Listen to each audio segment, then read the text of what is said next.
As I picked myself up, all I could hear was the ceaseless drone of traffic. Life went on around me, but the explosion was to change my life forever.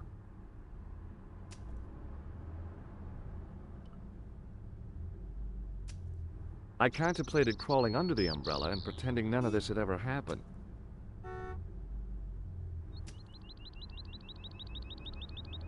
The umbrella had protected me from the bomb blast, but it was of no use to me now.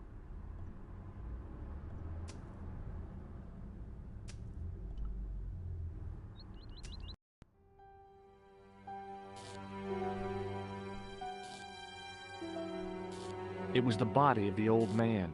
It was hard to believe I'd seen him alive only minutes before.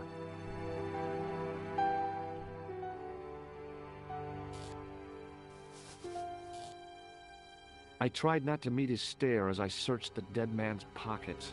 No wallet, no papers, no credit cards. The guy's past was a blank page.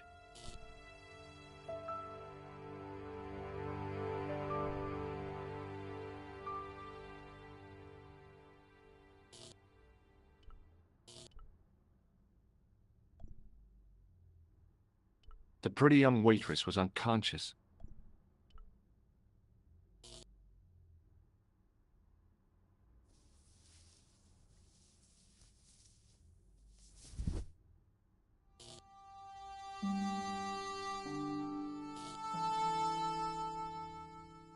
Oh, my head. Never again. How much vodka did I drink? Oh, no, don't tell me. What is your name, Sherry? George Stobart, ma'am. Oh, American. She asked the question quite innocently, but I could sense her reserve. It was something which seemed to afflict all Europeans. You look like you could use a little help. I could use a little drink. I feel sick, dizzy, and bruised. I don't even remember the party. Just relax and take it easy. You've been knocked out. You don't say. What happened? There's been an explosion. You should try not to move. Are you a doctor?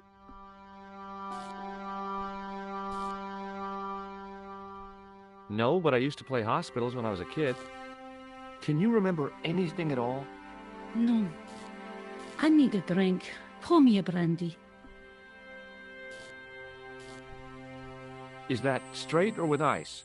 Just give me the bottle with a cheat on it. I guess a little drop won't hurt.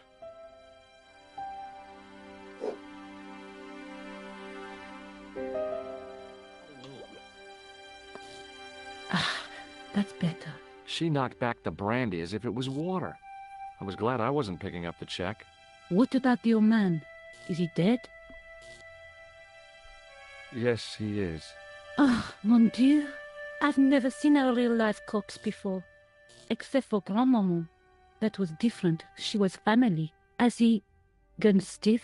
I shouldn't think so. He's only been dead a few minutes.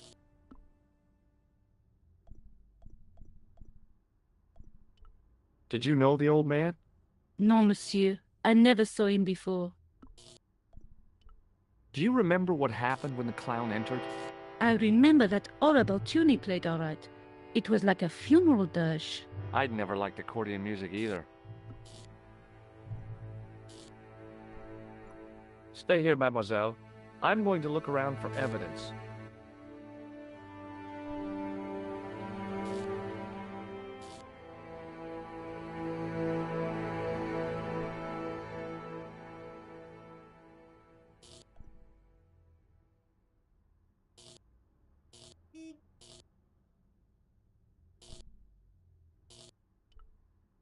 The sight of the dead guy's staring eyes turned my knees to jelly.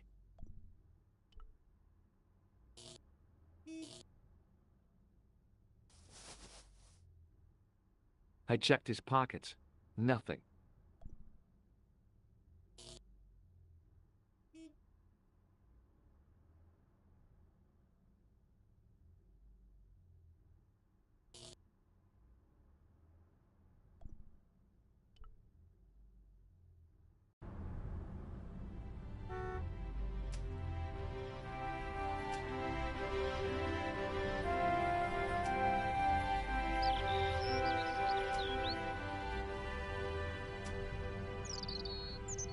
I contemplated crawling under the umbrella.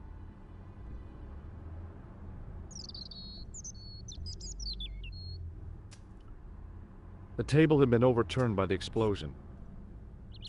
I considered straightening the table, but I figured it best not to disturb the evidence.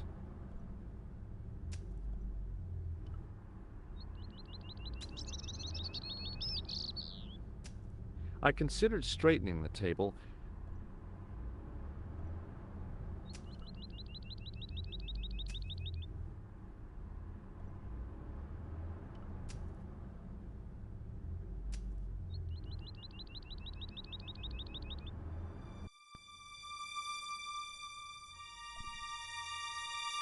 It was a plastic crate.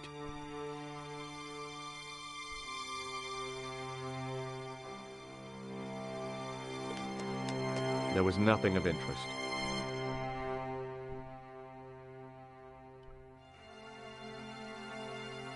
It was an iron cover concealing the entrance to a drain or sewer.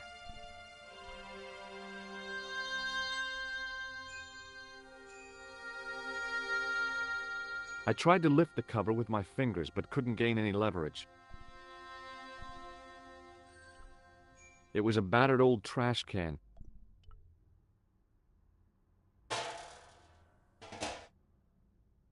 It smelled like someone had dumped a truckload of fish in a locker room on a hot summer afternoon.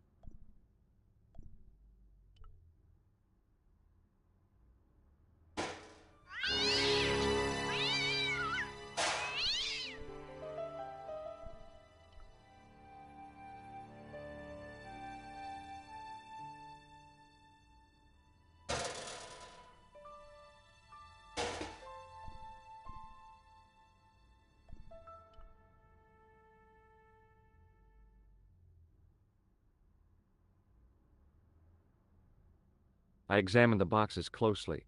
They were damp and smelly and decidedly empty.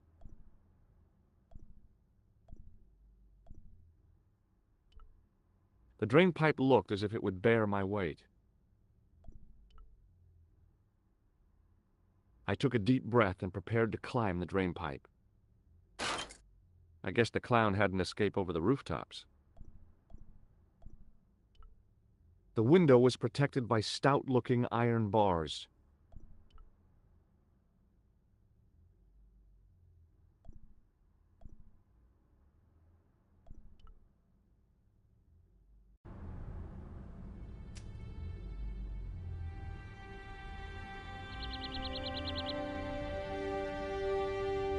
It was an iron lamppost.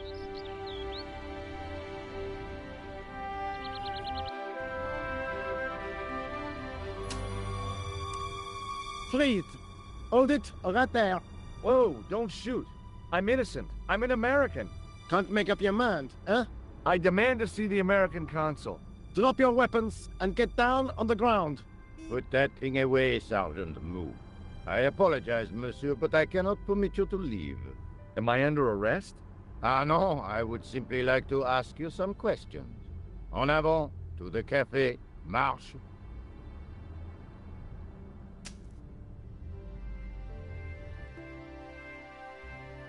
What a mess. This bombing is an outrage, is it not? Stop that, monsieur. Stop holding your breath at once.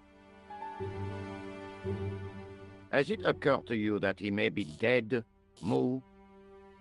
Oui, monsieur. But I prefer to look on the bright side. Besides, I recall a case where the killer escaped by feigning death. However, in this case, the man is quite dead. Clearly, the killer knew of his presence and... How many times have I warned you about premature extrapolation? All we know is that he is dead. It seemed reasonable to assume... A great detective assumes nothing. Take Maigret, for instance. But he was a fictitious character, monsieur. Why, he was no more real than Poirot or Tintin. That's different, Moo. They were comedy Belgians. Anyway, it is unlikely that even you will learn much from talking to the dead. Examine the girl and take her statement, if you can.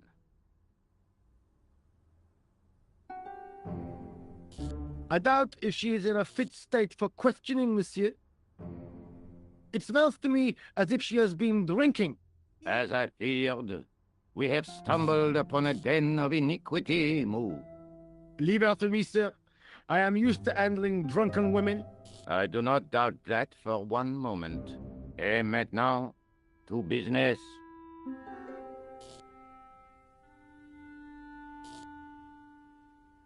Your name, please? George Stobart. I'm from California.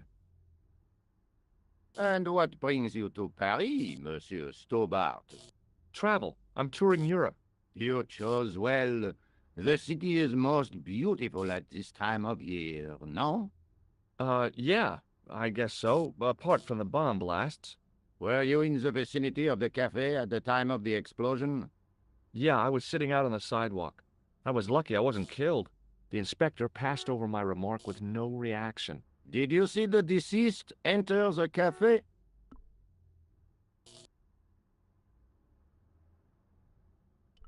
No. Did you see anyone else in the cafe? Yeah, there was a guy dressed as a clown. He was carrying an accordion. An accordion? Bon, the picture is forming in my mind, and it is not a pretty one. Is the girl all right, Moo? She'll live if she survives the hangover. She doesn't remember seeing a clown, monsieur. That's odd, don't you think, monsieur? Who am I to believe, I wonder? Eh bien, I have heard enough. What do you mean? I am satisfied that you know nothing. You may leave. I hope this little incident does not spoil the rest of your vacation. What about my personal safety? Can't you at least give me some advice? What can I say? Stay alert and look out for suspicious characters. And don't cross the road until the little man shows green. Great advice. I honestly believe you are in no danger, monsieur. Should you remember anything of importance, please contact me. My card.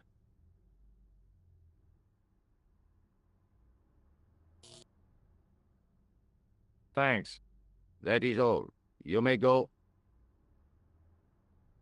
There's not much to go on, monsieur. On the surface, no. But what lurks inside the subconscious?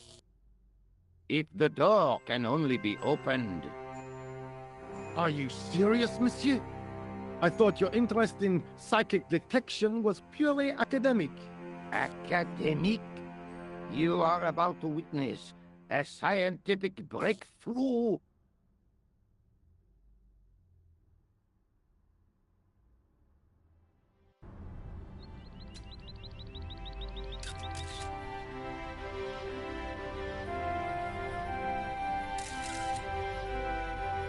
The girl presented a confident but sullen mask to the world, an expression more suited to the face of a delinquent youth. Excuse me, mademoiselle? Hi, my name's George Stobart. Oh, an American by the sound of it. Yeah, that's right, on holiday in Paris. Some holiday, huh? You were here when the bomb went off? Sure was. Sat right out front of the cafe. Did you notice a middle-aged man, maybe 60, with an hat and overcoat? I couldn't believe it. She hadn't even asked how I was feeling. Yeah, he went inside just before the bomb exploded. You weren't related to him, were you? Oh no, nothing like that. I am Nicole Collard from La Liberté. What's that, some kind of nightclub? No, it is a newspaper. You're a reporter? I'm a freelance photojournalist. Say, you could interview me about the bombing. You know, an eyewitness account. Minutes after the outrage that shook the whole of Paris. You know, real-life drama, human interest, that kind of stuff. I'll just stick to the facts, thank you. Did you see who planted the bomb? I know it sounds crazy, but he was dressed like a clown. Oh God, it's him again. Have you met the clown before? It's a long story. I have plenty of time. I don't. Who's the guy you were supposed to meet? His name was Planter. I didn't know him, but he called me last night. He said he had a story which would interest me. He asked me to meet him at the cafe. I guess I'll never know what he wanted to tell me. Not unless you have Rosso's gift for psychic interrogation.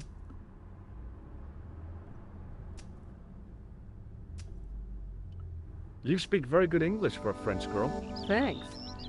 You speak very good English for an American. Do you know a police officer called Rosso? Rosso? Our paths have a knack of crossing. If I didn't know better, I'd say it was deliberate. Have you seen Rosso? Is he here? He's inside, attempting to question a witness with his psychic powers. What? That guy is weird. Yeah. Why won't you tell me about this clown? Why do you want to get involved? Because he almost killed me. Isn't that reason enough? I guess so. Listen, I'll give you my phone number. You help me with my story, and I'll let you in on what I know. And let's get one thing straight right now. This is strictly business. Okay, it's a deal. I have to go develop these pictures. À bientôt, monsieur. Fine, I'll, see you soon.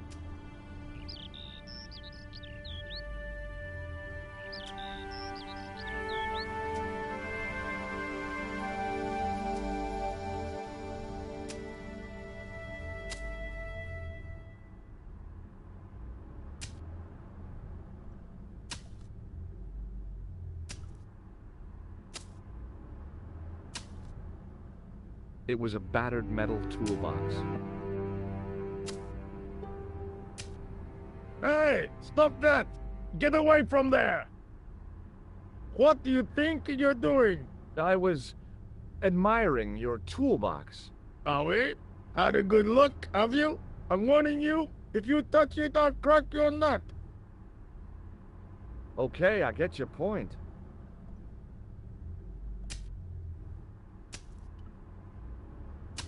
Hey, you! I thought you'd been arrested. No, it was a misunderstanding. When he pulled that gun, I thought that was it. Those automatics pack quite a punch, you know? He made a mistake. He thought I was a terrorist. You? A terrorist? Ha! He was only doing his duty, I guess.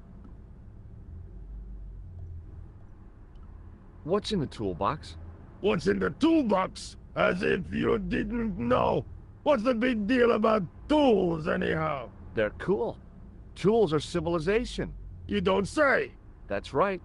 Tools are what distinguish us from other animals. Who are you calling an animal? I've met your sort before. Looking down your nose at me because I'm working class, eh? I've a good mind to knock your block off.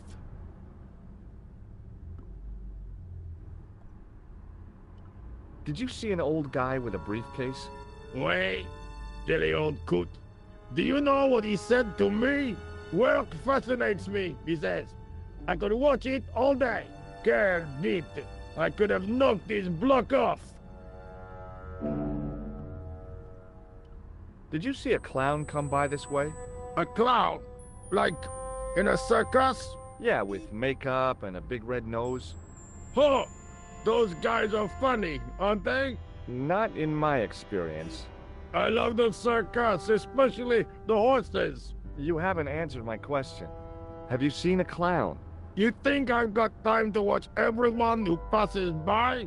Some of us have to work for a living. Take a look at this. You told me you weren't a cop. Don't shout about it. I'm working undercover. Who are you looking for? That's confidential. What kind of tools do you keep in your box? Huh? You really are interested in tools? Sure, like I said, tools are... Yeah, civilization. So you keep saying. So, are you gonna show them to me? Am I? Why, you... Aw, come on. Just a little peek. I got work to do. Find someone else to bother. Did you recognize the old man? No.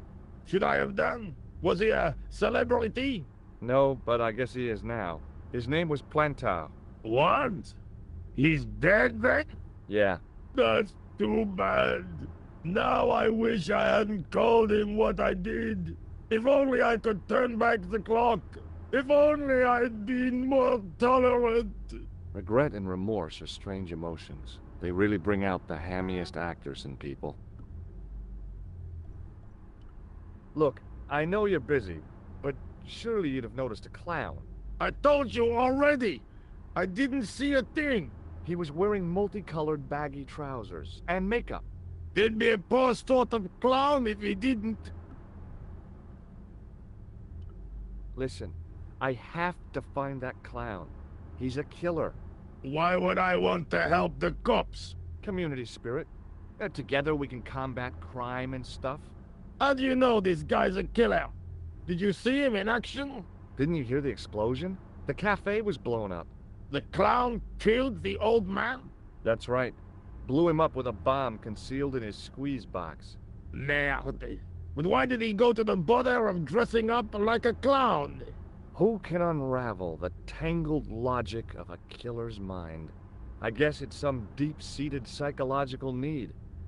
Or just plain showmanship. I gotta go. Don't let me keep you. It was a huge and weighty-looking engineer's telephone. Don't touch that phone! Sorry.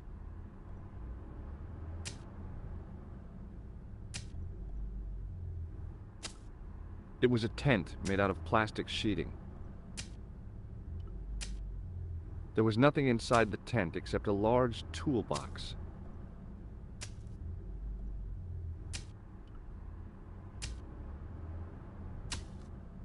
The door was securely locked.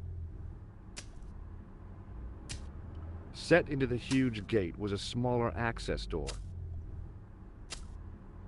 The door was securely locked.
Hey, you!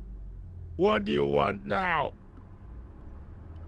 Do you have a tool for lifting manhole covers? As it happens, I do. Cool.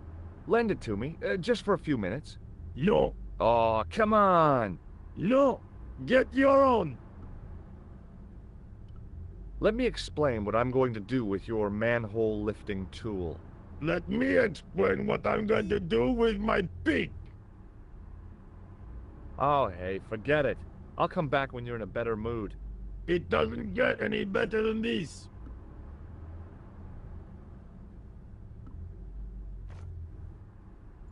I gotta go. Don't let me keep you.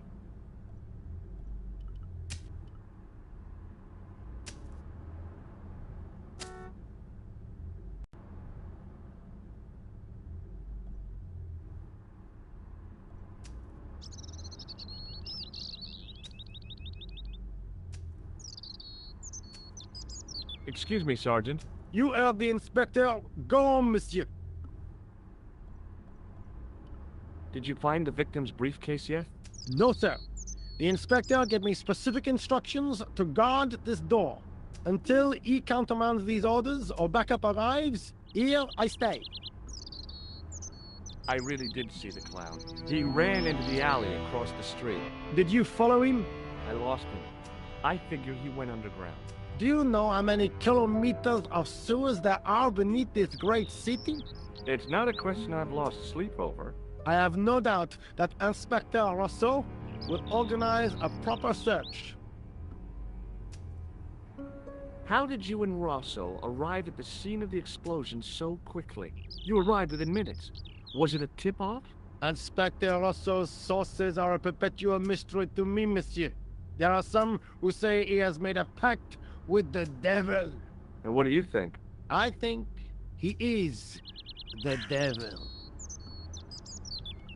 What is Rosso doing with that girl?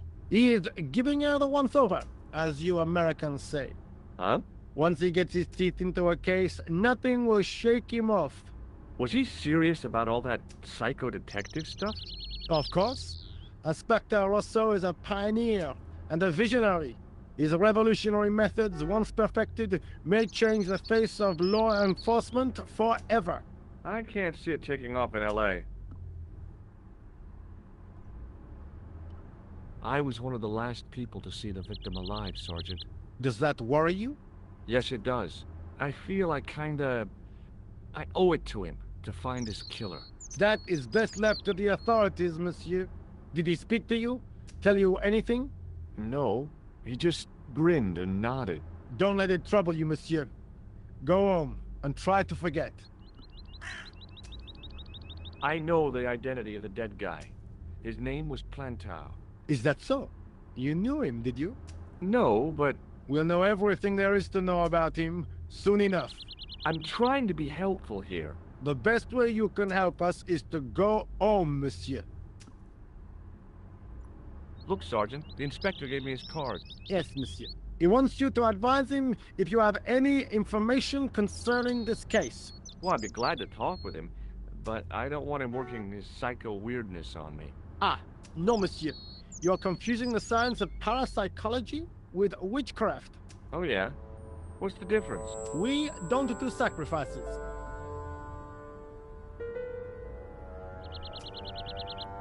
See you later, Sergeant.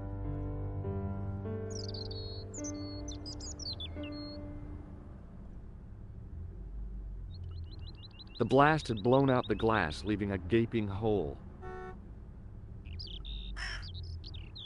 I examined the jagged glass remaining in the window. It was broken, all right.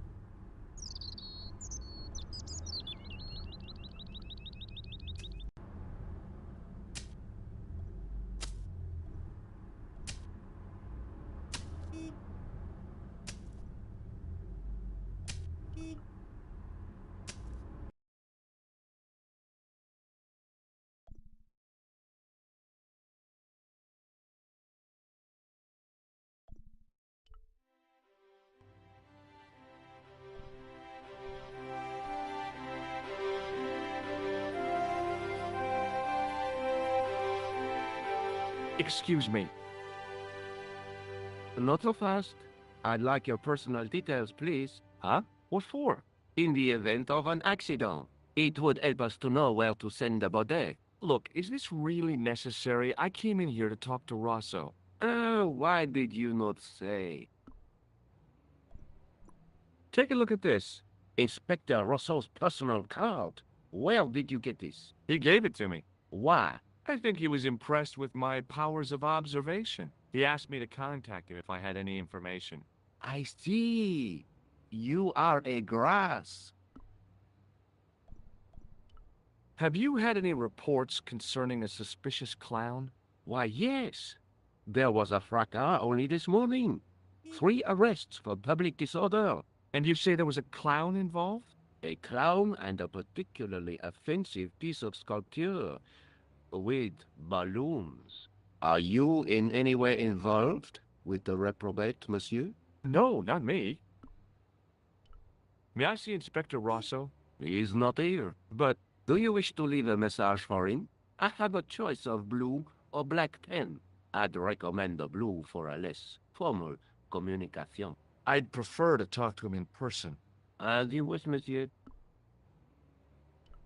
Do you know anything about Rosso's psychic techniques? I cannot comment on my superior's methods. All I will say is that Inspector Rosso has an impressive record. He's a good detective?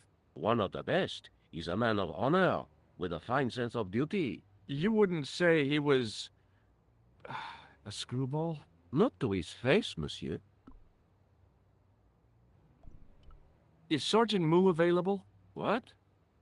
You want to speak to him? Yes, please. I cannot recall the last time someone asked to speak to Moo. No one ever speaks to him. Not even his kids. Eh bien. He is not here, monsieur. He is with Inspector Rosso, like Laurel and Keaton. No, monsieur? Hardy. Oliver Norville Hardy. Thanks for your help, officer.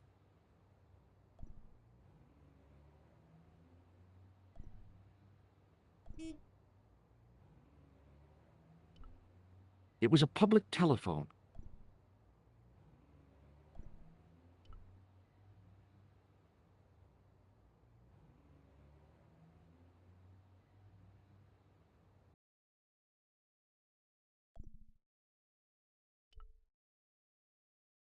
Bonjour, Kula. Oh, hi. It's George Stobart, the American at the cafe. Ah, oui. You said to call if I could help.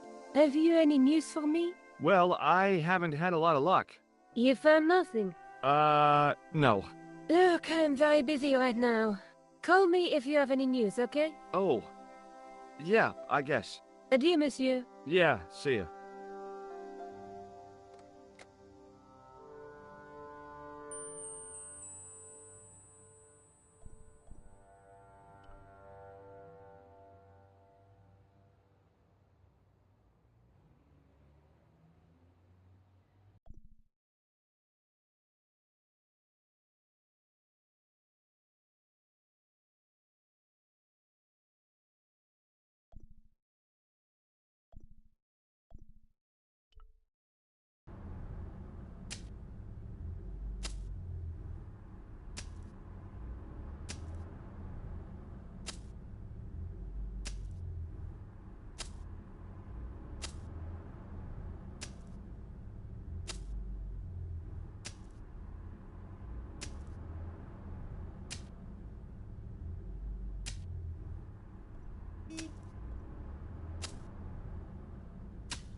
The door was securely locked.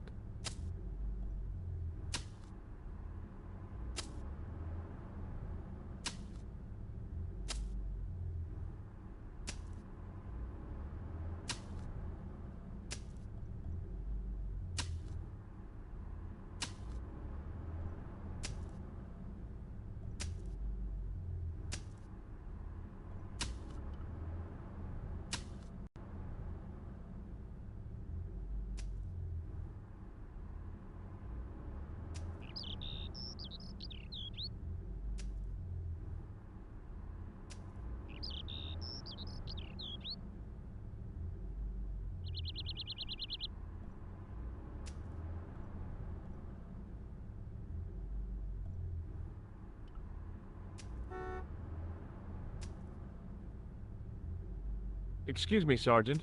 Please go away, monsieur. I've got Inspector Rosso's address card. Yes, monsieur. You showed me before. See you later, Sergeant.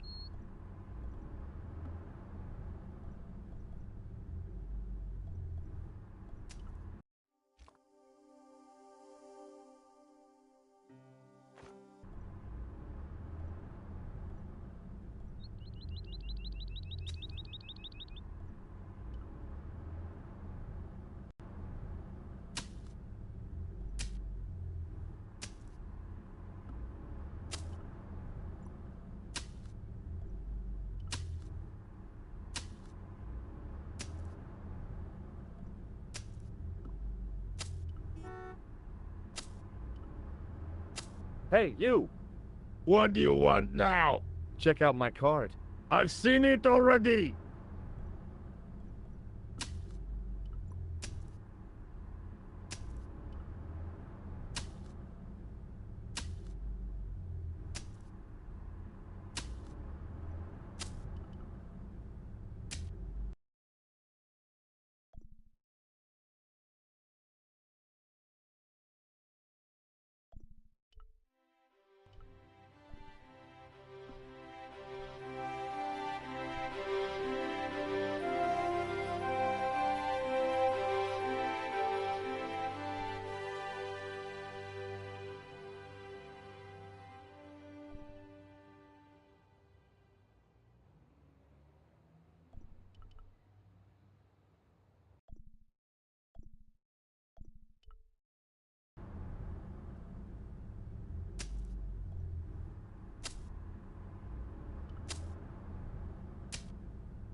It was a battered metal toolbox. Hey, you! What do you want now?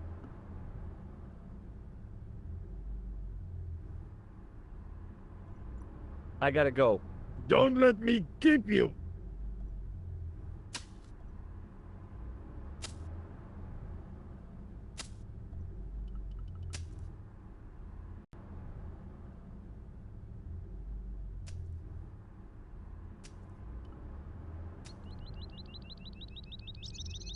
I contemplated crawling up.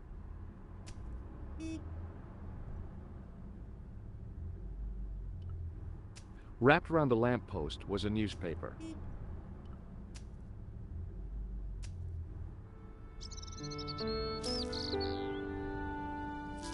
The leading article referred to the visit of a Nobel Prize winner from some unpronounceable Eastern European state. That was the only news story. The rest was rumor, gossip, and sensationalism. Then I noticed the writing at the foot of the page. It read Salah ad-Din, 1345.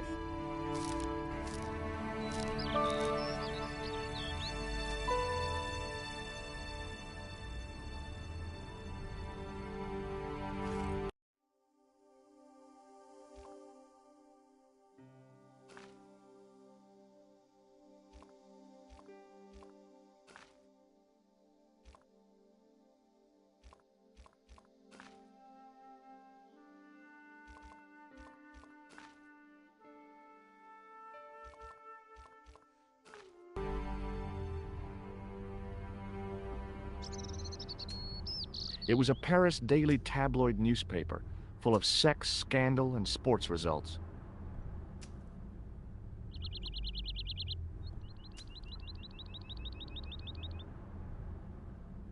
Excuse me, Sergeant.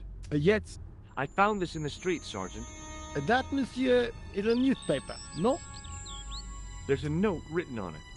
Salah ad-Din, 1345. Ah, so the meeting with the clown was planned.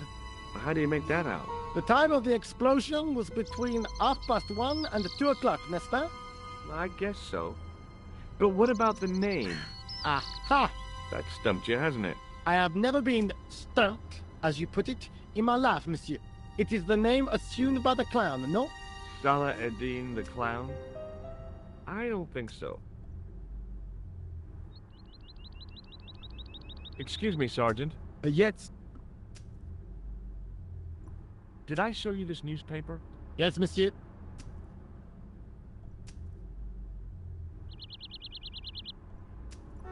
See you later, Sergeant. It was a Paris daily tabloid news. That is not a good idea.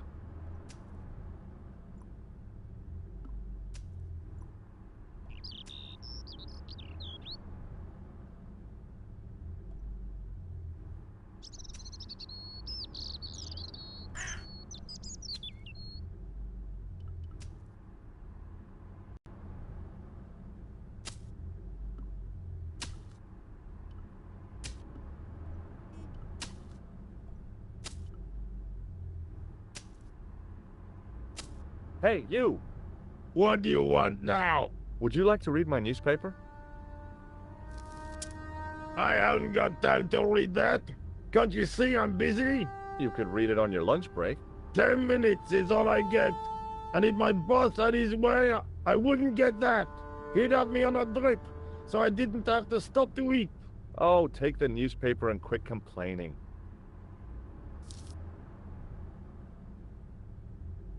Ah, look at this.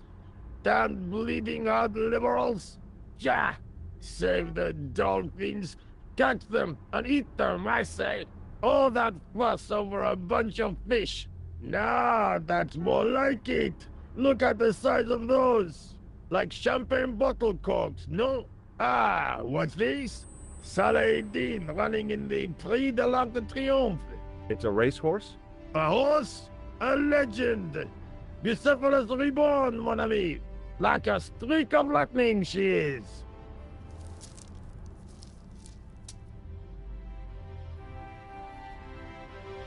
Do me a favor, won't you?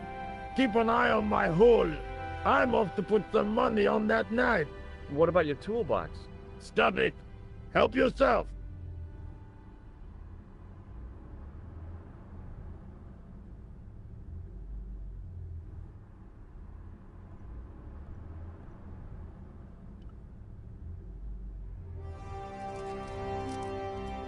I'd found just what I wanted. A tool for lifting manhole covers.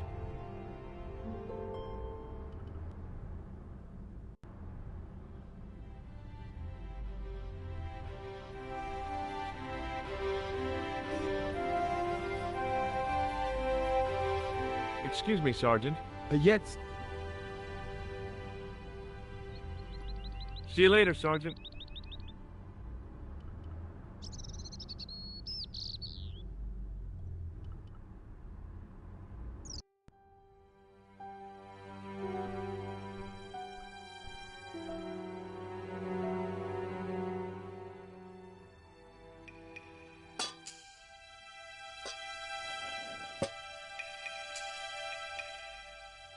I lifted the cover to reveal what smelt like the entrance to a sewer.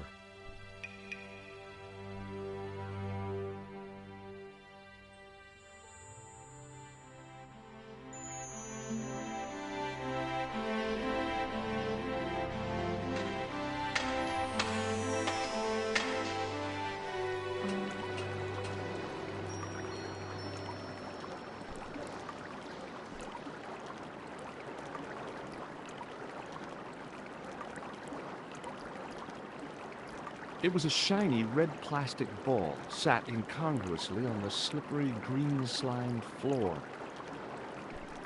As I picked up the plastic ball, I realized it was intended to be worn.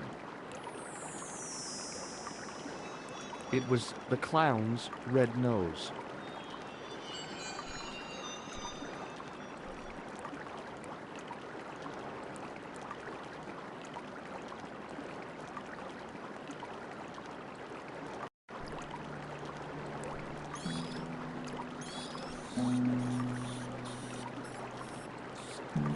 It was a soggy, crumpled paper tissue.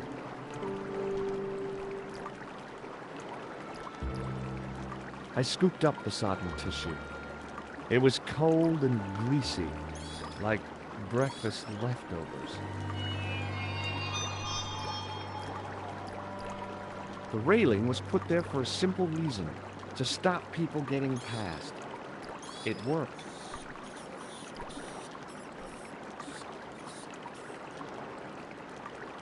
It was a small scrap of cloth caught on the rusting spike. I took hold of the scrap of material and unsnagged it from the spike.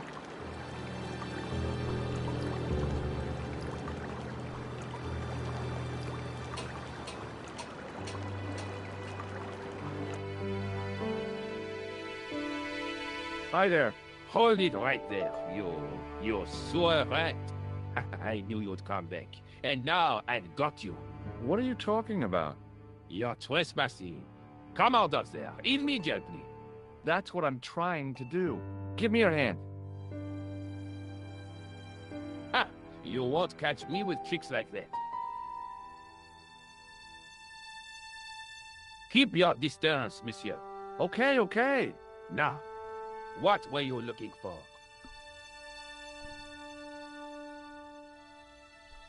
I was looking for a clown.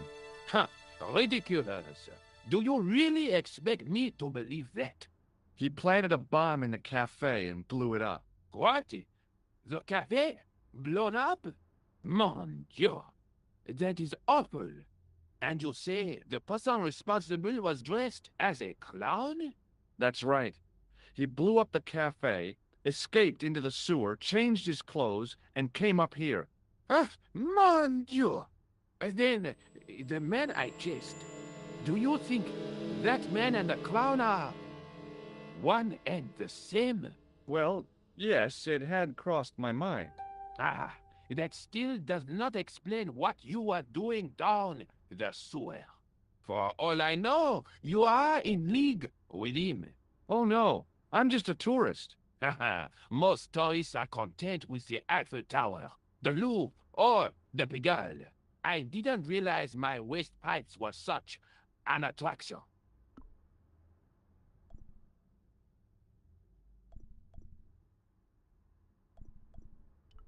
Does the name Plantar mean anything to you? No, it doesn't.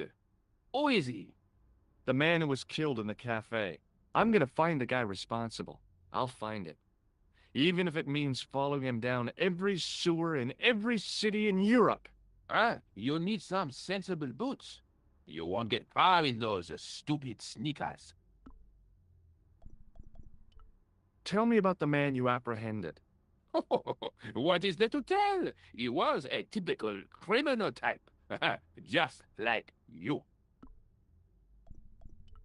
Do you know the waitress at the cafe? Oh, she isn't hurt, is she? No, she's fine. Oh, thank heavens. A poor girl like her isn't safe with the likes of you roaming the streets. Can't you understand? I'm not a gangster. I'm an American tourist. Ah, that's what you say. Was the guy you saw carrying a briefcase? Well, I didn't notice. Now are you going to leave? Or do I have to call the police? Take a look at this false nose. I've never seen it before in my life. Do you recognize this material? I am not telling you anything. What does this tissue mean to you? Nothing, monsieur. It's disgusting. What on earth possessed you to show it to me? Someone has emptied their nostrils into it. I have to be going. I'll let you out.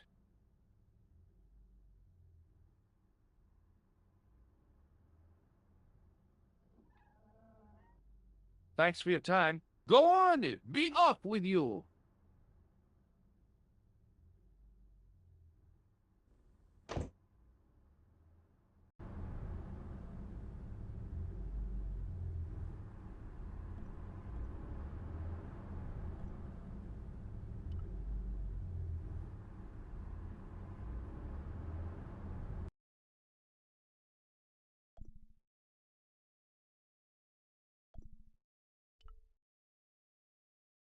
Bonjour, Kula.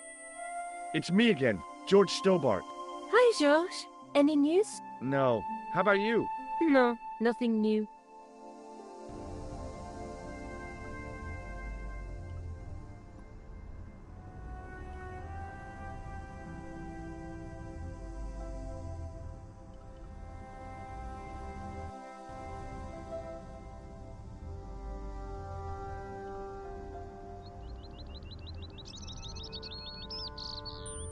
Sergeant Moo? Yes. I've tracked down the clown's movements, Sergeant. Is that so, monsieur? Yeah.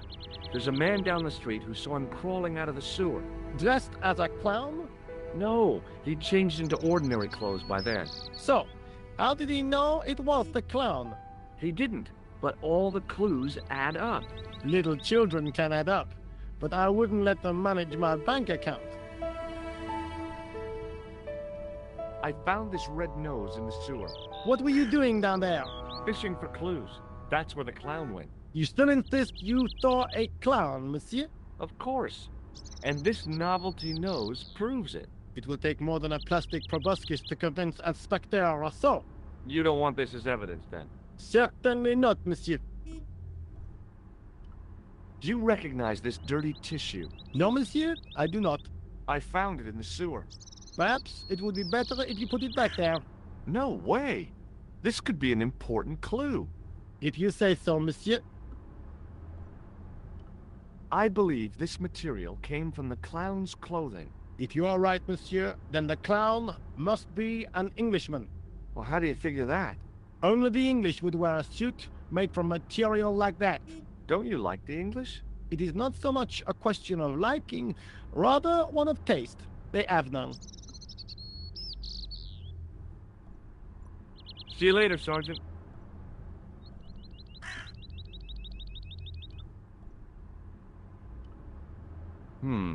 No way.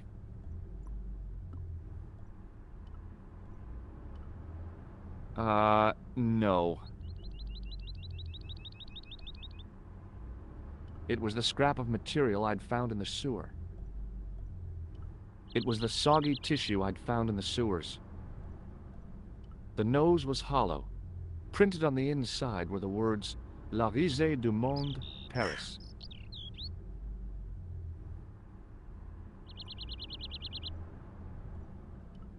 Sergeant Moo? Yet,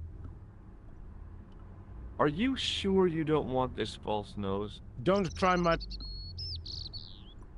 See you later, Sergeant.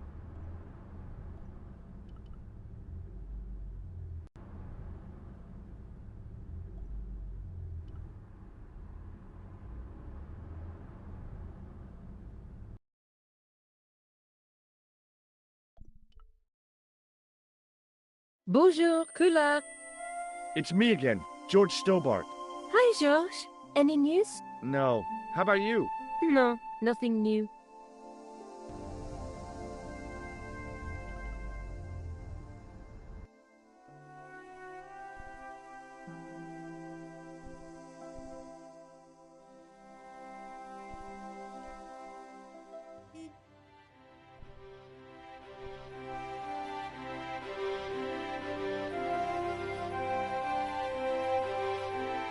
Hi, it's me again. Again? Yes, I spoke to you earlier. But of course. It is Monsieur Hardy. Stobart. George Stobart. I found this red nose near the Café de la Chandelle Verte. A clown's nose? That's right. The guy who wore this is a savage killer. If you say so, monsieur.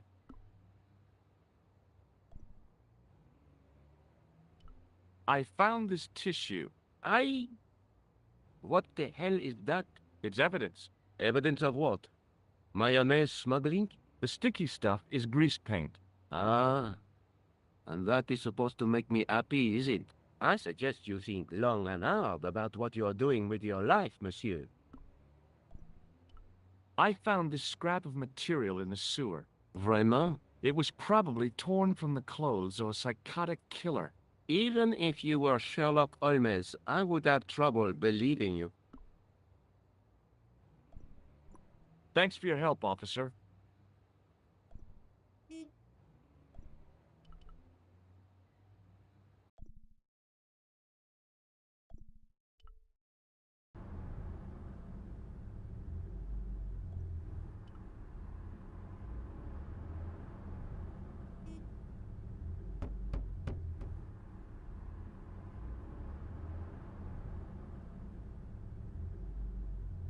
Hi there, remember me? How could I forget? The man with the sewer obsession. It's not an obsession. I just like the ambiance. Perhaps you'd like to take a look at my card? What is this? Inspector Augustin Rousseau? What does that say? Hominoid Division. A homicide. I think the ink's smudged. Then you are not a tourist. Okay, I'm not. I lied to you. And I'm sorry. Don't apologize, monsieur. You know, I had a feeling there was something different about you. It is your posture, your poise. Oh, yes. There is no mistaking the bearing of a disciplined man. And I should know. I was in the army, you know. When I was your age, I was fighting for my life in the African desert. How can I help you, Inspector? Let's start over from the beginning and tell it just like it was. Tell me about the man you apprehended. He was a mean one, monsieur. He grabbed me in an armlock. His face suddenly next to mine. His grip was like iron, but he did not know what he was up against. Oh no, he made a big mistake when he took on one of the desert hyenas. Yes, I get the picture. Does the name Plantar mean anything to you? No, it doesn't. Do you know the waitress at the cafe? So you don't want to hear about my experiences in the desert? I fought to make this country what it is today. I'm sure you did, but I'm a little short of time. Do you know the waitress at the cafe?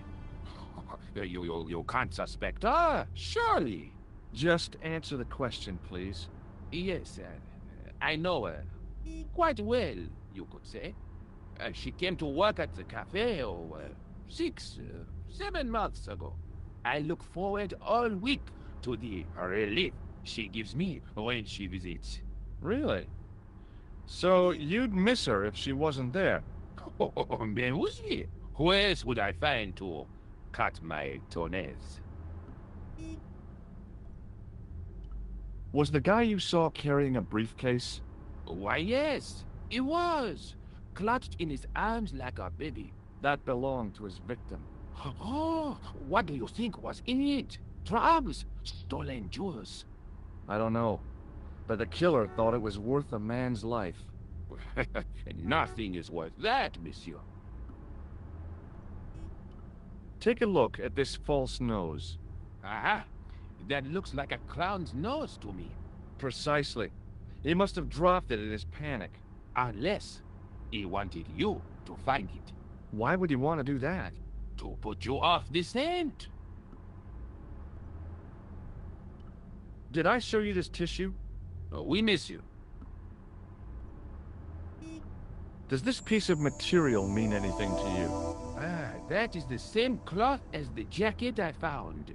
I'd recognize that pattern anywhere. Now, about the jacket you found. Do you have it here? No, monsieur. One of the sleeves was badly torn, so I sent it for repair. A pity, because otherwise it was a fine piece of quality tailoring. It had the tailor's name inside on the label. Where did you send the jacket? I gave it to an itinerant Romani seamstress. Just my luck. Was there anything in the jacket pockets? Not a sou. You know what I think? Do tell me. He changed out of the clown suit and cunningly disguised himself as an ordinary person. Looks like I'm up against a mastermind. What was the name on the label? It was a foreign name. Todrick, I think. Did you get the address? There wasn't one, monsieur. Only a telephone number. Well, I don't expect you to remember a phone number you've only seen once. 74 98 08 59. You're kidding. That's his phone number? Yes, that's it. A little trick with numbers that I learned in the desert. I was taught the technique by a Tuareg shaman. That's incredible. It comes in handy at the supermarket checkout. Do I get a reward? Honesty, monsieur, is its own reward. Then I'm glad I do not rely on honesty to pay the bills. I have to be going. Thanks to your help, the citizens of Paris can sleep a little easier tonight. Vraiment? I was only doing my duty, monsieur. Good luck, Inspector. I hope you catch that killer soon.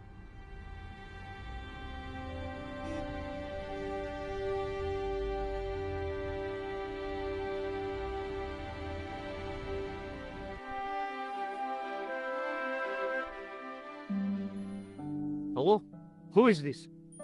Hi, my name's George Stobart. You don't know me. Correct, Mr. Stobart. I don't. What can I do for you? Well, I'm trying to trace one of your customers. Could I maybe come over and talk to you? No, that's not possible. Oh, okay. Forget it. Listen, all I want is a name. What are you talking about? Who are you working for? I guess you might say I'm acting in the interests of truth and justice. Ah, thank God. I thought you were the police. There are innocent lives at stake, Mr. Todrick. Lives that you could save. You're collecting for charity, yes? No, I'm not. All I want from you is information. Go on. I'm listening. Do you know a guy called Plantar? No, I never heard of him. Shall I tell you what happened to Plantar? How he was killed in cold blood? I told you, I never heard of Plantar. What do you know about the clown who bombed the Café de la Chandelle Verte? I don't have no idea what you're talking about. You're cool, Todrick. But I think you know more than you're saying. I don't know who you be, but sure I am you don't know what you're talking about. I don't know if you're saying that to make me think you don't know what I mean, but, this is ridiculous. Quit playing games with me, Todrick. I tell you, I know nothing about no clown. Did you know that one of your customers was a part-time clown? If a guy feels happy with a funny nose and custard down his pants, what's the problem? I expect Plantar's a family man, don't you? In their little apartment, Madame Plantar is cooking the supper, listening for the familiar sound of her husband's key in the door. Junior is waiting for his daddy to come home from work. He can't wait to show him the merit marks he earned in school today. Only tonight, Monsieur Plantar won't be coming home. You forgot the puppy. Huh? The faithful puppy dog, waiting for the sound of his master's voice. Well, maybe they don't have a dog. What do you think? I don't know, Plantar. I never heard of Plantar. None of this has anything to do with me. Thanks for nothing, Todrick.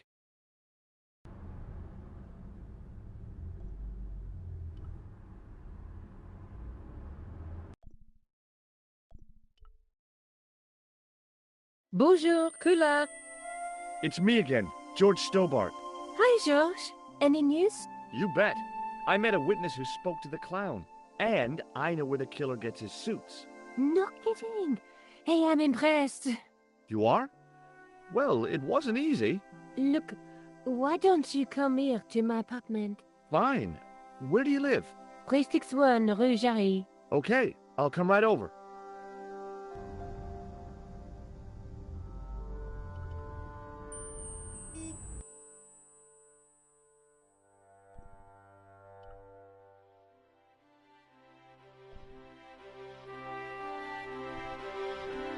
The shop window featured a display of gowns and women's stuff.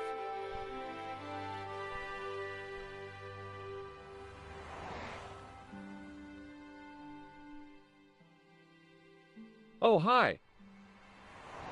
Bonjour, monsieur. Would you like me to foretell your future? No thanks. I'm very good, and it only takes a minute. Thanks all the same, but I'm not superstitious. Besides, if it only takes a minute, that's not much of a future to look forward to. Are the flowers for sale? Oui, monsieur. Okay. I'll take a bunch of those white ones. I wouldn't do that if I was you. No? They are lilies, monsieur. Some people associate them with death. Yikes. Thanks for telling me. What other flowers do you have? Dahlias? What do they signify? Insecurity. I don't want to give her the wrong idea about me. What about the tall yellow ones? Those are iris, the flame of passion. And the little yellow ones? Sensuality. Well, they're no use to me. I want to make an impression, not jump down her throat. Do you know a young woman called Nicole Collard? Yes, I do. She lives upstairs from me, in the apartment block across the street. The door isn't locked, but you'll need to give it a gentle nudge. It sticks, you see, because of the damp. The landlord said he'd fixed it before winter sets in. He's been saying that for 3 years. How long has Mademoiselle Collard lived here? A few months. She's in for a shock when the cold weather comes. Drafty windows, insufficient heating, it's a struggle to keep warm. The only reason I stay is because the rent is cheap. Your young lady, she deserves better. I thought Mademoiselle Collard was a successful photographer. Not as successful as she makes out for all her fine clothes. Oh, I've heard her crying herself to sleep at night. That's awful. Now don't you let on that I've told you. She's proud, that one. Too proud, if you ask me. I've changed my mind. Will you tell my fortune? You're going on a long journey. My, oh my. What a surprise. Can you tell me anything I don't already know? 10 francs, please, my dear. 10 francs? That's a ripoff. Please yourself. How does this fortune-telling routine work? If I knew that, I wouldn't be selling flowers for a living. Haven't you ever wondered why you were blessed with the gift? Well, it's a bit like satellite television, I suppose. Some of us are born with a built-in receiver dish. I just happen to be one of the lucky ones. Can you really foretell the future? Only time will tell, monsieur. The strange thing is, I can't seem to see myself in the future. Other people, I have no problem. But when I try to see what might happen to me, nothing. That must be scary. Maybe. I figure it's a kind of natural safety mechanism. Either that, or I don't have a future. See you later. That's right, monsieur. You will.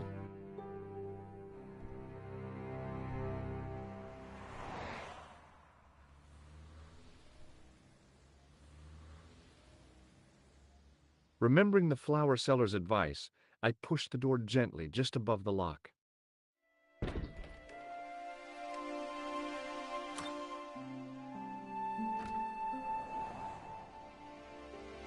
Bonjour. I'm glad you could make it, monsieur. Please, call me George. Fine. I'm Nicole. Take a seat, George.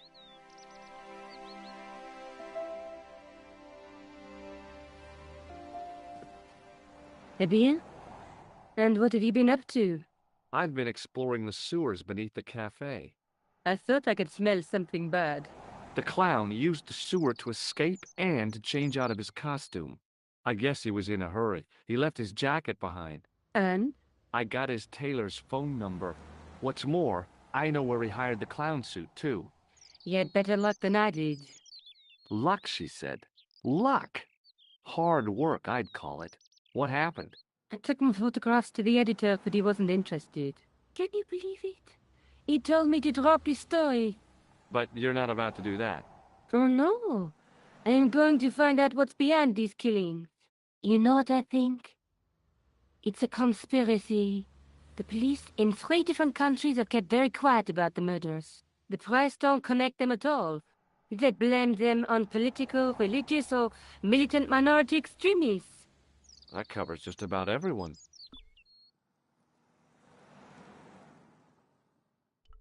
How did Plantar get your name? For the newspaper, La Liberté, they had written an article linking 2 unsolved murders, one in Italy and the other in Japan. The cases were remarkably similar. A wealthy victim, no apparent motive, and a costume killer. Plantar said he could supply me with more information. Somehow, the clown must have known about our appointment.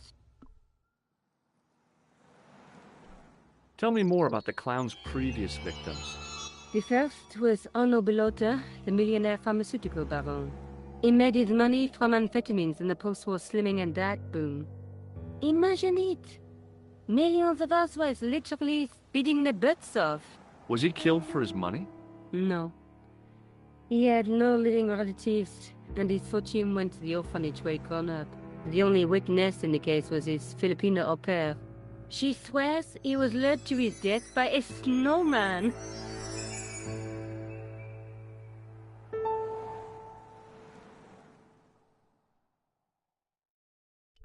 What about the clown's second victim? Yamada, the controversial Japanese green politician. He inherited his fortune from his father's electrochemical consortium. He was committed to dismantling Japan's automobile industry.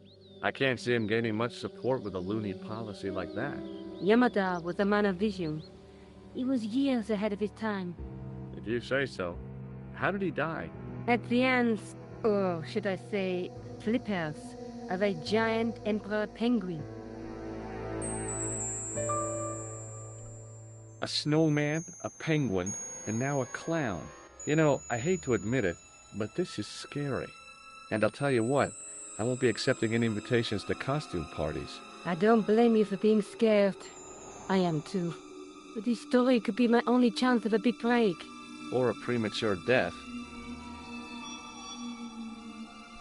Rosso didn't blink when I told him about the clown. It's as if he already knew. That is typical of a cold fish like Rosso. I've seen cheeseburgers with more spunk.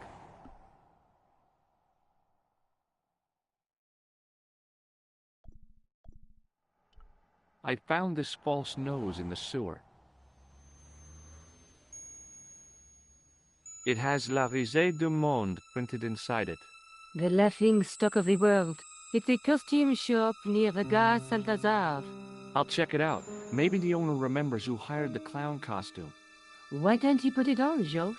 No way am I wearing this. I'd look really stupid. Besides, he might have had a cold.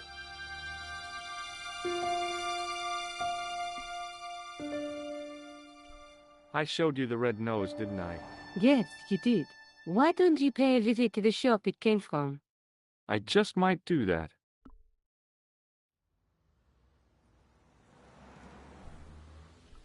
I found this tissue down the sewer. Oh, that's disgusting, Josh. I think the stuff on it is grease paint, like actors use. Or clowns. It's still disgusting. Get rid of it.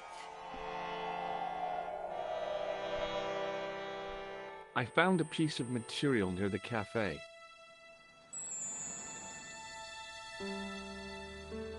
When I showed it to the concierge, he recognized it right away. It's very distinctive, all right. Just wait until you see this. I developed the film I shot at the cafe. Here, George, it's an enlargement I made. Look what that guy's wearing. Checkered pants. The same material as I found in the sewer. That's right. This guy shouldn't be difficult to find. Oh, no? Take a close look at his left cheek. A scar. In the shape of a horseshoe. Oh, a crescent moon.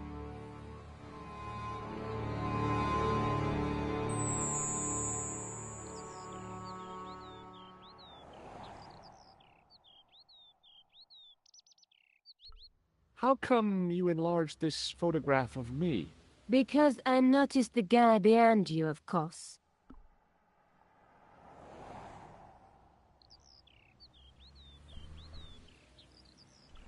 Tell me more about yourself. Oh, there is not much to tell. Well, how did you get into photography? I guess I owe that to my father. He bought my first camera.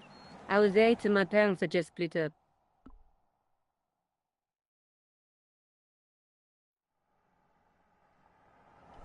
Did you live with your father? Yes, my mother went off with her new boyfriend. I don't mind. Papa was all I needed. 4 years later, he died in a plane crash. Ah, I'm sorry. Well, it's all right. I don't mind talking about him. He was more like an older brother, really, always joking and laughing. Papa always wanted I should study art. That's why I went to college.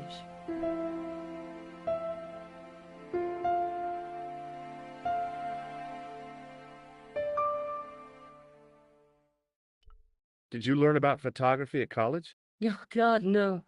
I couldn't afford the materials. We were billed for everything we used: paint, canvas, paper. Most of my year turned to minimalism. It was cheaper. I used to go poaching in the park for squirrel hair. The only time I wasn't hungry was the term I did printing. I used to eat the potatoes. You're making fun of me, aren't you? Oh no. Do you have a boyfriend? That's none of your business.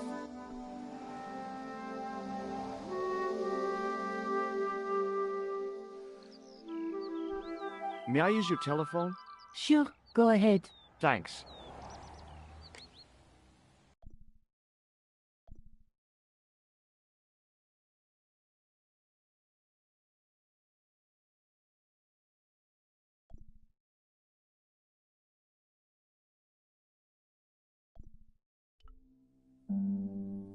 Hello? Who is this?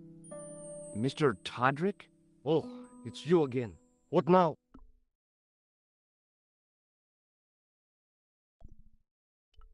Did you make a suit for a man with a scar on his face? A scar in the shape of a crescent moon? Maybe. Maybe not. Tell me where I can find him and I'll leave you alone. And if I don't, I won't leave you alone. I can't tell you anything unless you give me his name.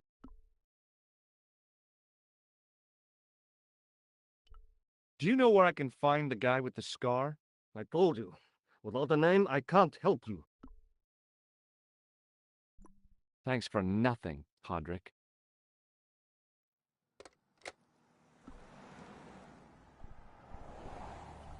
Do you want this photograph back? No, you keep it. I can always make another print.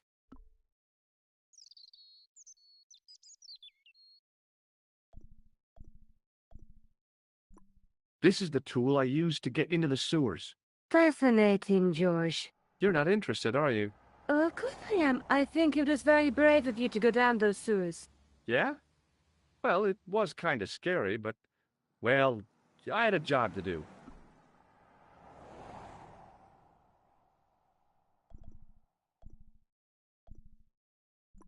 I'm going back out to search for that clown. Where? I guess I could visit the costume shop. Good idea.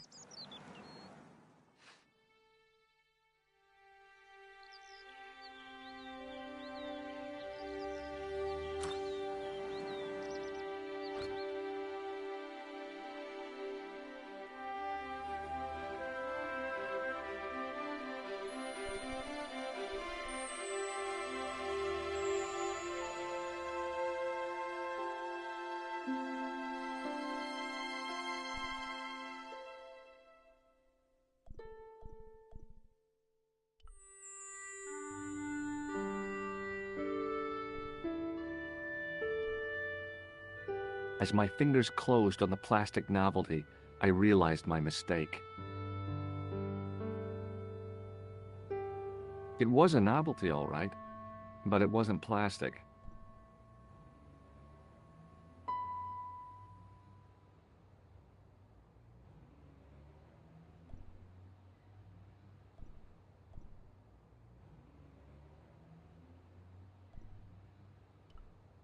She reminded me of a girl I dated back in high school. Come to think of it, the dummy had more personality.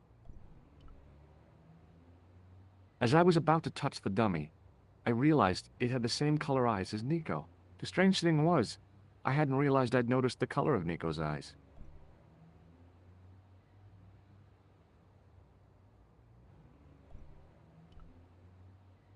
The dummy wore a traditional Puro costume. At least, I guess it was a dummy. I gave the dummy Puro a tentative nod, but it didn't move.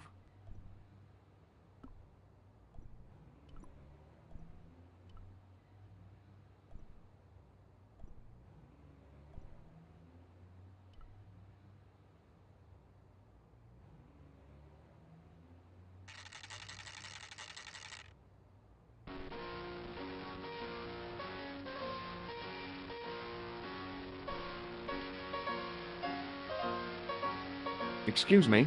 Bonjour, monsieur. Please, come in. Welcome. Leave the mundane world behind, for in these four walls, fantasy is king. I don't want a costume. Didn't you ever dress up when you were a child? Not that I remember. Incredible! You'll be telling me next that you never shared your elder sister's lingerie. I don't have a sister, and I think I'd look pretty silly in a brassiere. I just need some information. Of course. How can I help you? Have you heard of a man named Plantile? I do not recall anyone of that name.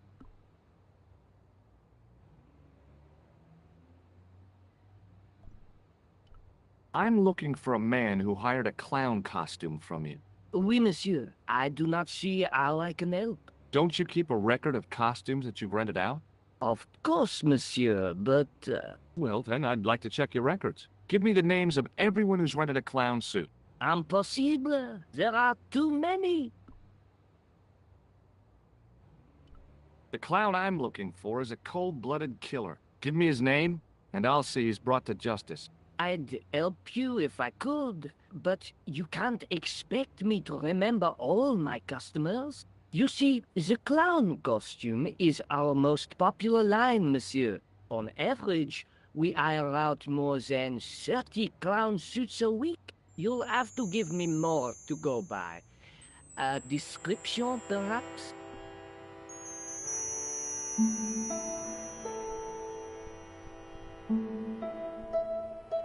Do you recognize this man?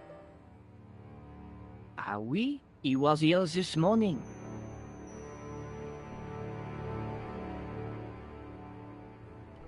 Are you sure this is the man who bought grease paint? Oui, monsieur. Are you sure this is the man who bought grease paint? Oui, monsieur. Does this dirty tissue mean anything to you? Let me smell that.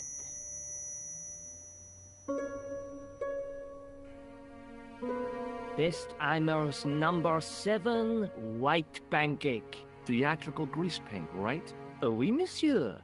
La crème de la crème of Thespian accoutrement. Have you sold any of it recently? Yes, 2 cans.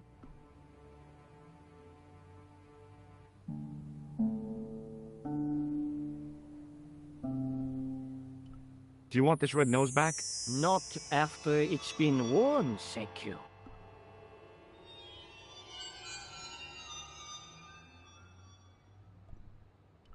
About this tissue. I have already given you my professional opinion. Are you sure this is the man who bought Oui, monsieur. He chose 2 costumes.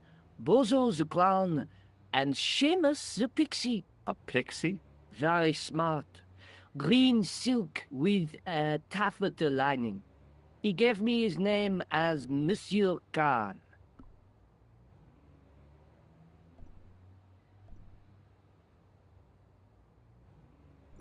Thanks for your help, buddy. My pleasure, monsieur. Allow me to shake you by the hand. Huh? Well, okay.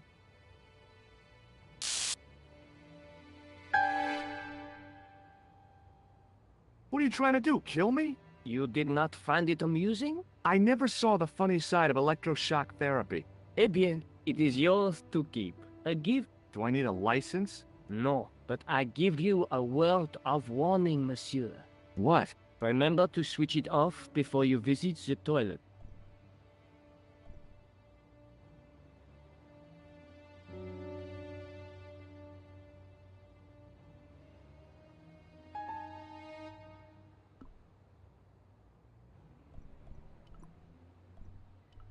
Excuse me?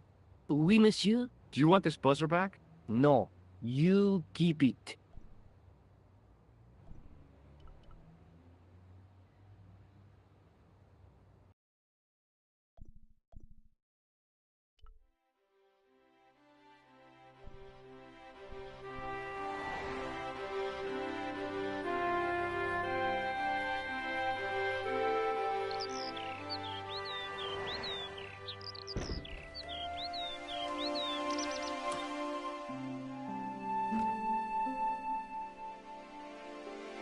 Salut, Josh. What news?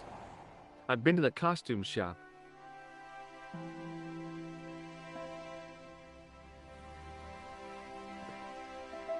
Gift? I like it. What are you supposed to be? I didn't hire a costume. These are my clothes, and you know it. Did you ask about the clown? Yeah. He used the name Khan. He hired 2 costumes, the clown and a pixie. Then we won't jump ahead of him. How do you make that out? He probably plans to use the pixie suit next time he kills. Oh, God, don't let it be me. I don't deserve to die at the hands of a pixie. Don't be silly, George. That won't happen. Oh, no? No, because every time you see a pixie, you're going to run like hell.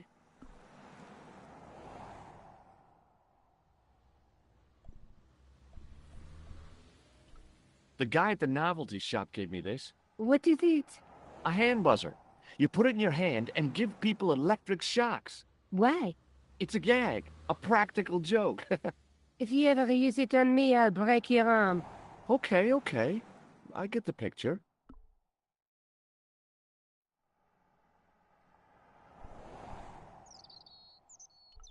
What are you doing to help trace the killer clown? Research, George. Yeah? You have a copy of the clown's yearbook? I have a telephone and lots of contacts. Oh, well, did you find anything useful? Not yet. I'm employing my first and most useful weapon. What's that? Patience. Oh, I've heard of that. Isn't it a substitute for decisive thinking?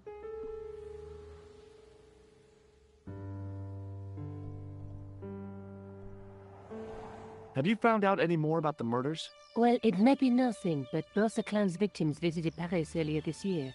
When? The second week of July. They were both here at the same time. Did they meet? I don't know, but I can't imagine it was coincidence.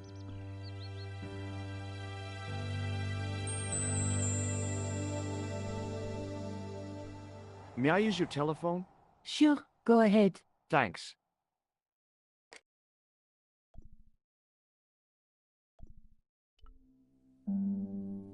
Hello?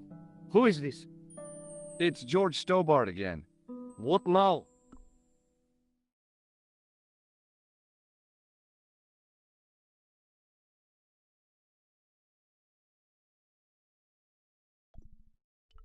I found out the name of the guy I'm looking for. Is that so? Yeah, it's Khan. You know who I'm talking about, don't you? Yes, I delivered the suit to his hotel. The Hotel Ubu. I don't remember the room number. It was upstairs. The second room on the right-hand side of the corridor. Thanks, Todrick. That's all I wanted to know. Now I've got you. Now we're getting somewhere. Do you know the Hotel Ubu? The Ubu? Yes, I do. That's where the clown stayed. Good work, George.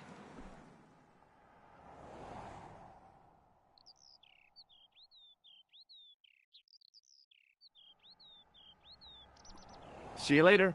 Where are you going now? I could go hang out at the Hotel Ubu. Watch out for Khan, George. Don't worry, I will.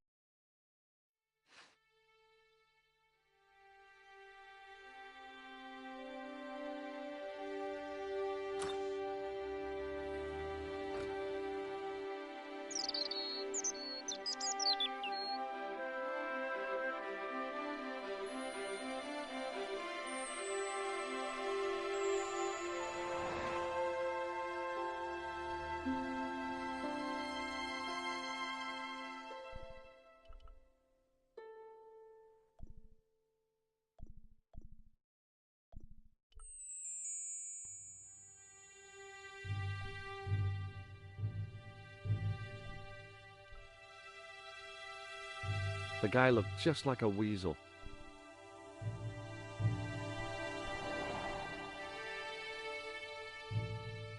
The man looked like an amiable Bigfoot.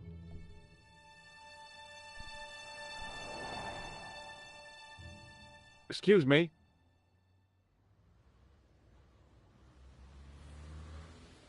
Yes?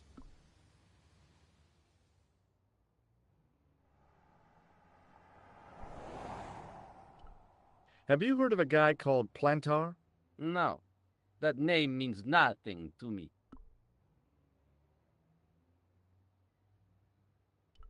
I'm looking for a clown. Are you trying to be funny?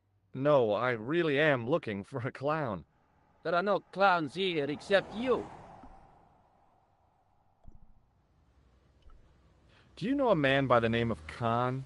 No, I don't. It's very important I get to see him, and I told you, I don't know it. do you recognize the guy in this photograph? No, I never saw it.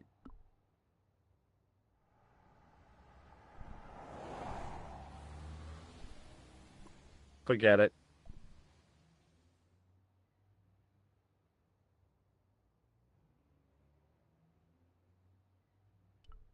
The guy looked just like a weasel.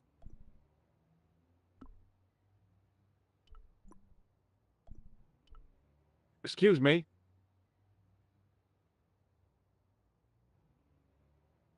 Will you shake my hand? Are you joking? Who knows where it has been?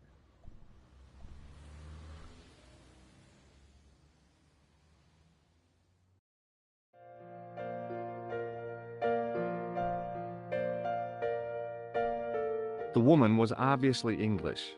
She had all the qualities of Boadicea, Elizabeth I, and Margaret Thatcher rolled into one. It wasn't a pretty sight. Hi there, ma'am. Well, hello. What can I do for you? I'm looking for a man. You disappoint me, my dear. For one foolish moment I thought... But never mind. Aren't you going to tell me your name? George Stobart, ma'am. How sweet! I once had a stable boy called George. I am Lady Piermont. The common reaction is to kneel and stutter, but it's not obligatory. A real lady? I mean, you're an honest-to-God aristocrat? Oh, I don't know about that. Few of my ancestors are honest, not even to God. I can trace my family back to the Normans, but don't let that intimidate you, George. Beneath that impressive pedigree, I'm just flesh and blood. The blood may be blue, but the flesh is the plump beef of old England, so to speak. You appear distracted, George. Is there any way I can help you? I'm looking for a murderer. Good heavens! You're a private detective. That's correct, ma'am. What's the term you Americans use? It's on the tip of my tongue. I believe what you're thinking of is Dick. Precisely. Have you come across a man who calls himself Khan? I am familiar with only one person named Khan. Genghis Khan, the legendary Mongol barbarian chieftain? No, darling. Kevin. Kevin Khan? I never heard of him.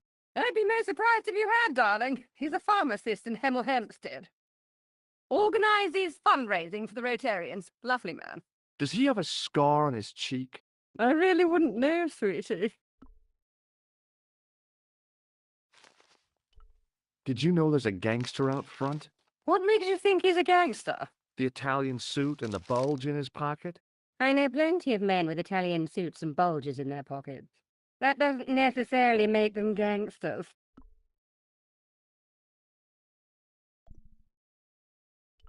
Are you here in Paris on vacation? No, darling, I'm on holiday. I needed to get away after Algy's funeral. I didn't realize you were mourning the loss of a loved one. I'm not. He was my husband. I'm sorry to hear about your husband's death. You wouldn't be if you knew him, my dear. It gave me the opportunity to take a well-deserved holiday. Daphne suggested a change of scenery. Paris, she said. The wild romance is just what you need to take your mind off the inquest. Well, the closest I came to romance was being wooed by a drunken Breton chef. I must say I was disappointed with his coq au vin. Not at all what I was expecting. I was thinking of cutting my holiday short, packing my bags and heading back to Hemel Hempstead. That was until last night. What happened to you last night? I was stricken, Mr. Stobart. Cupid's arrow has cleft my bosom. They couldn't really miss. It was just as I'd always imagined it should be. The intimacy of candlelight, romantic music tinkling across the room, and then a stranger's glance. Those brooding eyes, that suave manner, those tight trousers. He was the man I'd been waiting for all my life. I'm glad he finally turned up after all these years. Ah, but it wasn't to be. He was merely toying with my affections. And if I ever catch up with him, he's dead.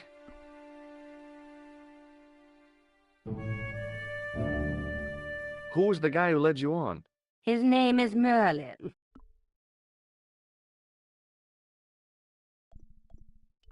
Do you recognize the man in this photograph?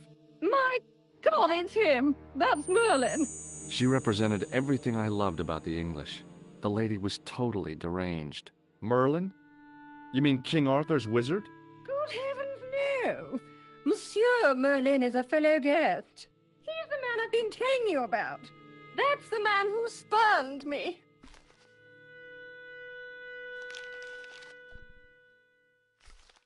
The man you know as Merlin is a fake. What do you mean, sweetie? He's a murderer. He also uses the name Khan. I am shocked, Mr. Stobart.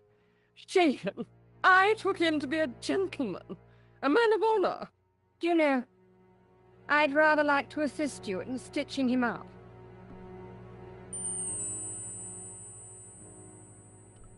When did you last see Merlin? It was no more than an hour ago. He came downstairs and spoke to that clerk chappie. Something passed hands. I couldn't see what exactly. A briefcase? No, smaller than that. A bundle of papers, perhaps. The clerk put it in the hotel safe and Merlin went out. Are you sure you saw Merlin putting documents in the safe? Yes, darling, positive. I wonder what they were. Obviously something of great importance. Yeah. I'd sure like to get my hands on whatever it is. I'll bet they had something to do with Plantow's briefcase. Has Merlin returned to the hotel? No, he hasn't. Are you going to search his room? If I could get in there, I would. I have to go. I recognized the guy. It was the Nobel Prize winner from the country whose name I couldn't pronounce.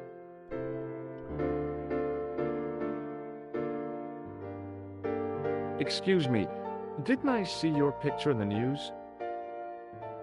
You're that Nobel Prize winner from some unpronounceable Eastern European state. Yes, that is me, in person. I don't want to worry you, but have you had any threats on your life? You know, mysterious phone calls, letters made up of headlines cut from the newspaper. I don't know what you're talking about. Do you know a guy called Plantow? I don't know anybody in Paris. Oh, well, this guy's dead anyhow. Why do you ask me about dead men? I have seen enough of death to last me a lifetime. I'm, sure you have. Have you seen a clown? I beg your pardon? The clown. A guy in funny pants. Have you seen him? My pants are from England. Marks and Spencer. They are a pleasure and a comfort to wear, with much support. I'm real glad to hear that. You know, it's good to know you Nobel Prize winners are human too. In my country, the people make do with string and egg cartoons. For pants? For everything. Oppression is the mother of ingenuity.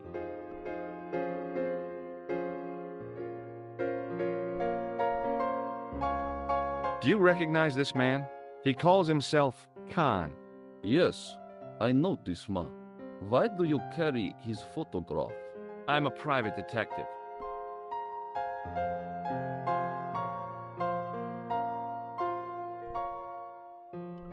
What's your interest in Khan? He is an enemy of my people. You know he's a killer. Of course, amongst other things. Would you help me investigate Khan? That is not possible. My instructions are to observe. I cannot jeopardize my position as an honored guest of this country's government.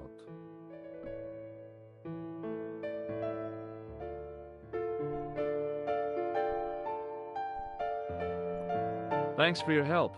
Goodbye.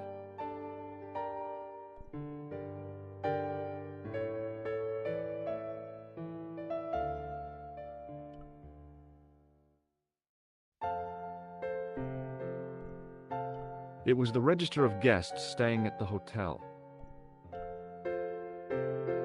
There was no one registered under the name of Khan. If the killer was staying here, he'd used a different pseudonym.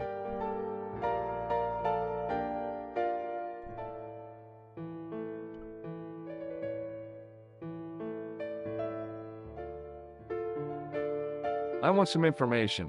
Who are you? The police? I'm conducting a private investigation. Ah, I know only too well what you mean. That is one of the drawbacks of the catering business. When people book into an hotel, they leave their morals at home, no?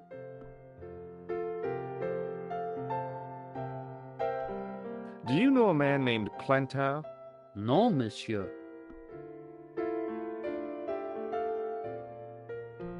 I'm looking for a man who dresses like a clown. This is a highly respectable hotel, monsieur. There are no clowns here. If you say so. I'd like to retrieve something from your safe.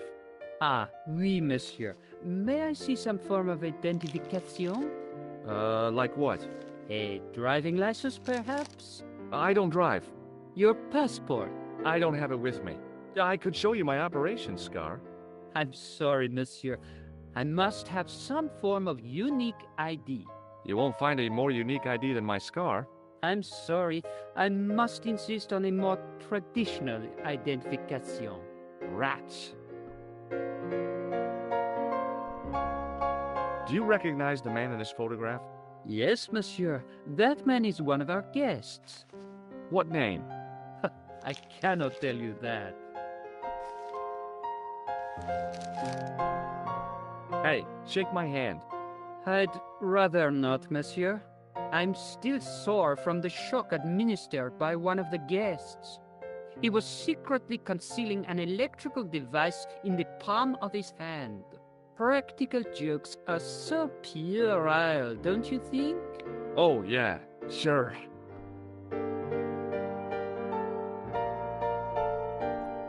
Thanks for your help. Hanging from a brass hook was a key and a plastic tag.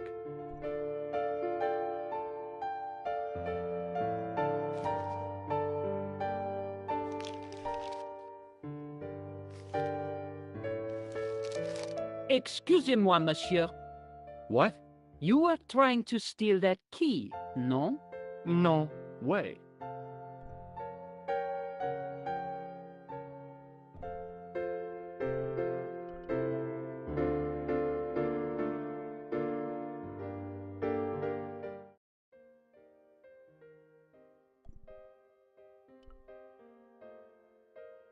The door was locked.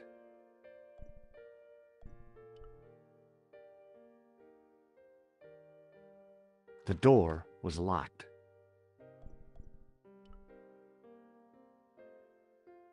The door was locked.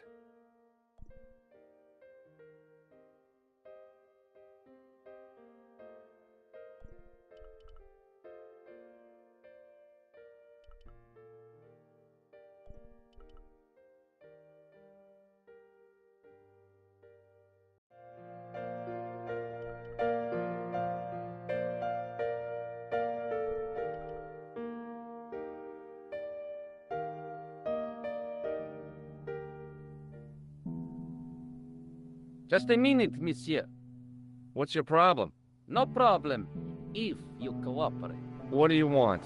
Just a routine security check. Nothing to worry yourself about. Oh, well, all right. Search him, Flap. You bet.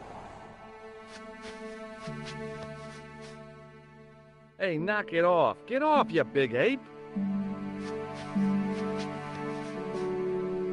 Nothing, Guido. Zilch! Our apologies, monsieur. What? I had to report you to the authorities. Randir, we are the authorities. You want I should break his arms? No. Let him go, Fleck.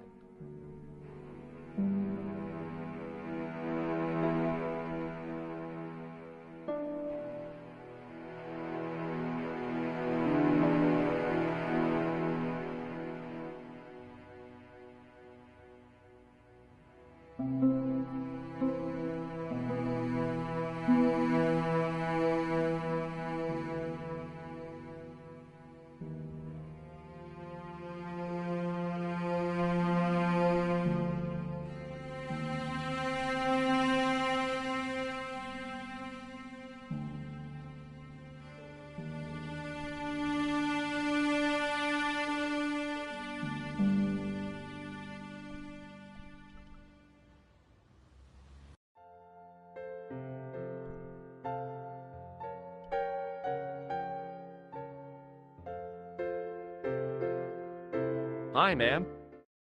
Hello, George. What can I do for you now?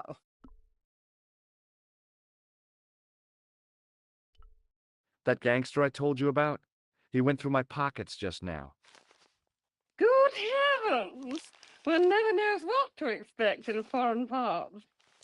Thank you for the warning, young man. I shall hide my credit cards in my underwear.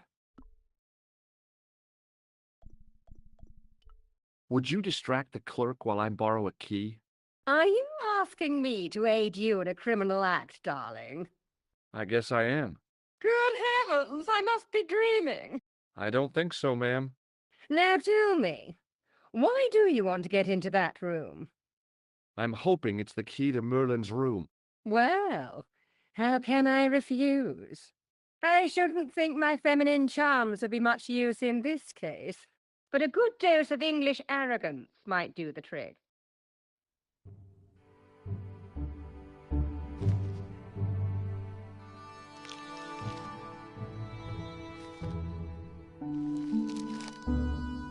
I say!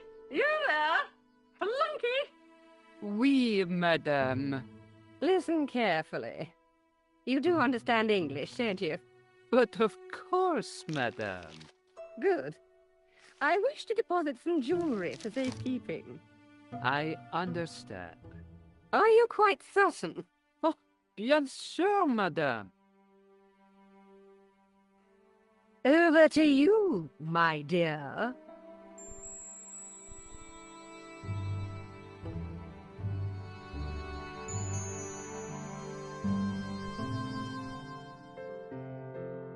There was no one registered under the name of Khan, but the name in the book for room 22 was Merlin.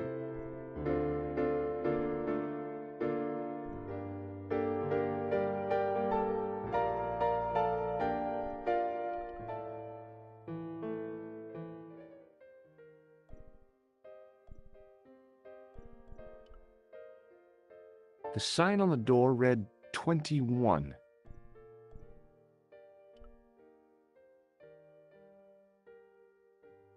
The door was locked.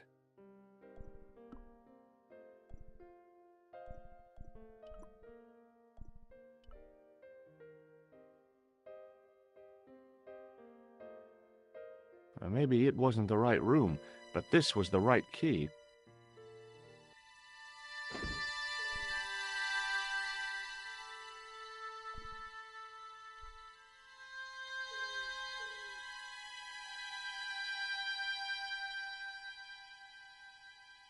The cabinet was empty, but it smelled of onions. No kidding, it really did.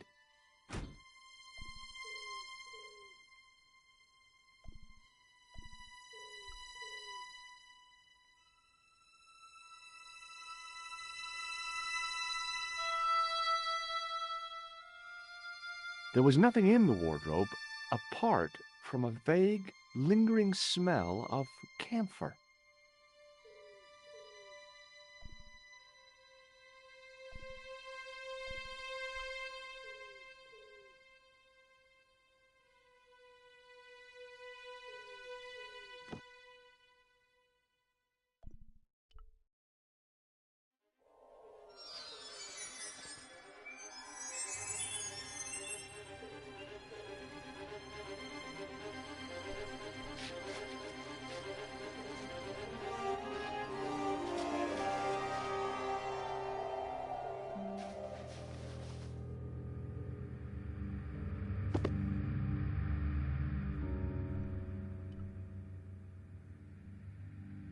The assassin had been too smart to leave incriminating evidence beside his bed.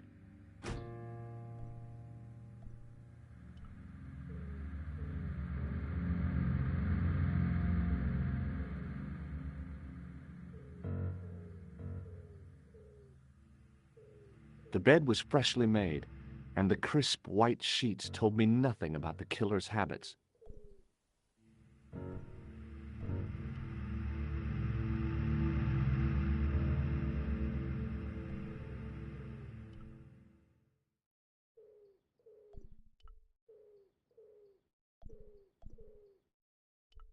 There was nothing in the pockets of the pants. The pants were newly laundered and pressed with immaculate creases.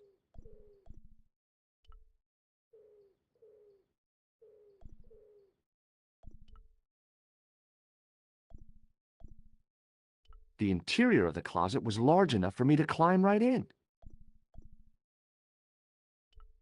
There was nothing in the pockets of the pants. It was the battered leather briefcase I'd seen Plantar carrying just before he died.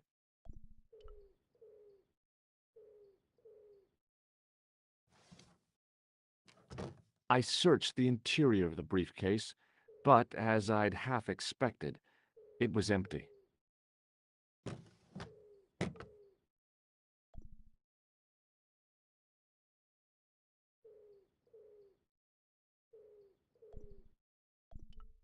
The bed was several times larger than the narrow cot I'd been given at the place I was staying.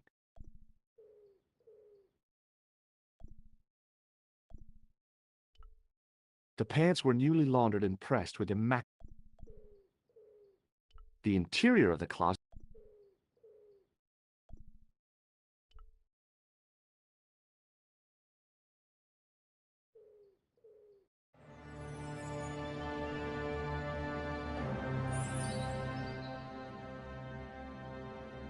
I had the kind of feeling in my stomach that would usually send me running to the bathroom.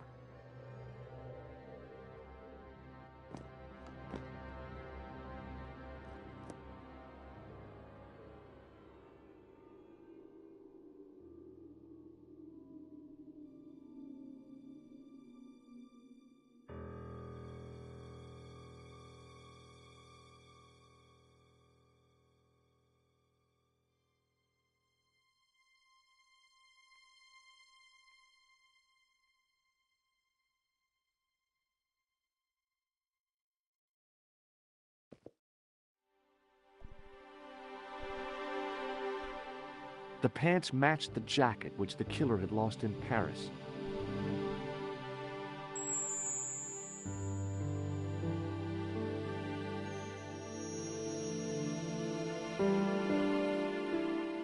I couldn't believe my luck when I found two items in the pockets of the pants. The first was an ordinary matchbook. No matches, no clues. The second was a pass card which read, Thomas Merlin, Gruber Electronics Corporation.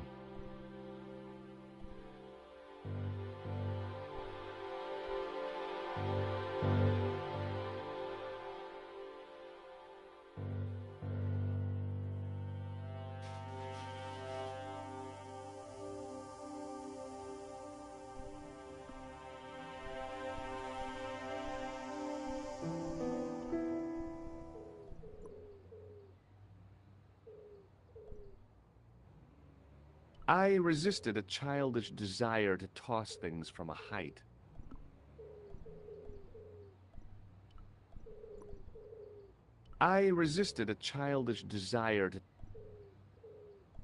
If I wanted my shins sticking out of my shoulders, I could have jumped. Mama Stobart didn't raise no suicidal fools, though.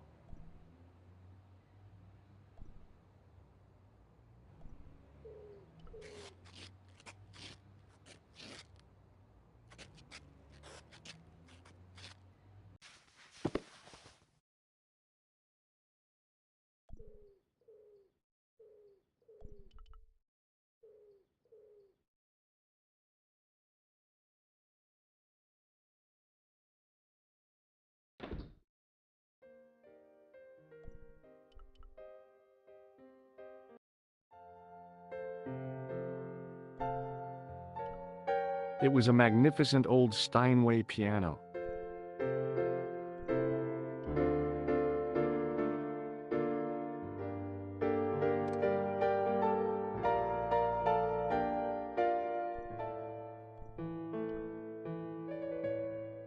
Bonjour, Couleur. Hi, it's George. I have the address of the killer's hotel. If you're going to pay him a visit, take care. Remember, that guy's a professional. Thanks. I'll be fine.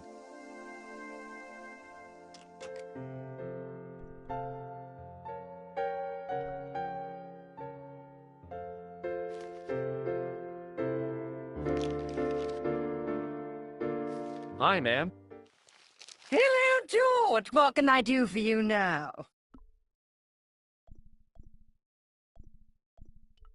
I found this pass in Merlin's room. So, that deceitful little man is passing himself off as an electrician, is he? Uh-huh. This guy probably has a million faces.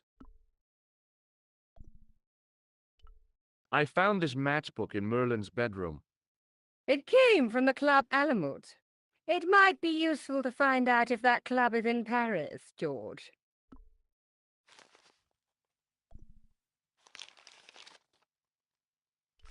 Do you want this key? No, thank you, darling. I have to go, ma'am.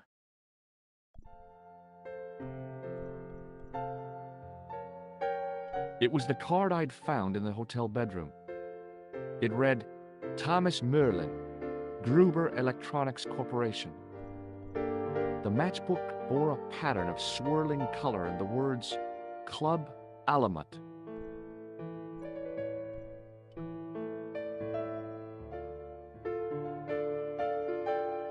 Hello again.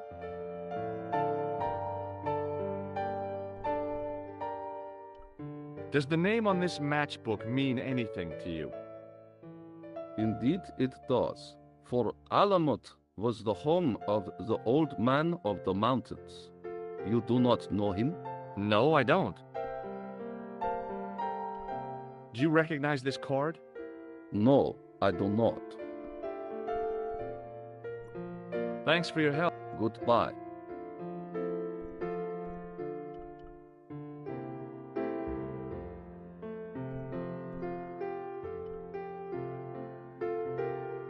What now, monsieur?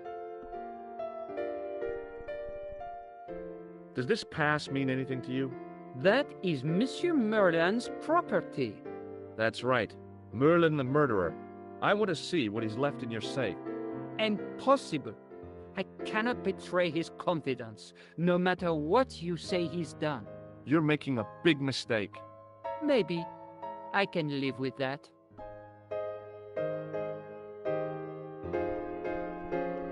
Does this matchbook mean anything to you? No, monsieur.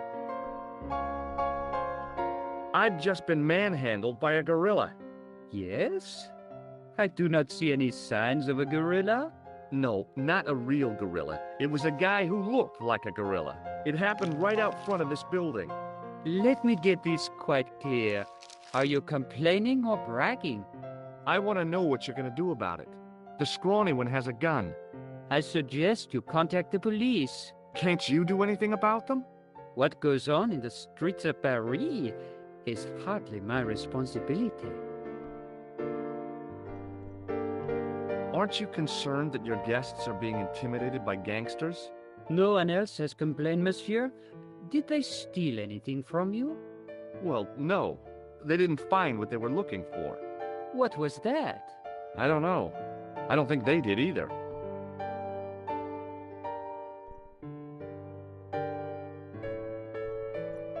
Thanks for your help, bud.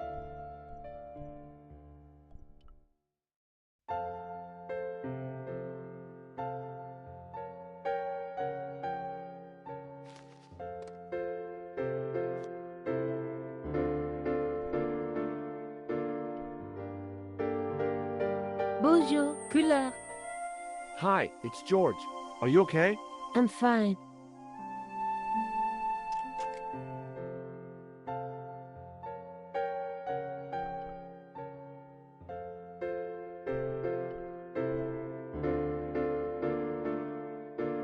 Hi, ma'am. Hello, George!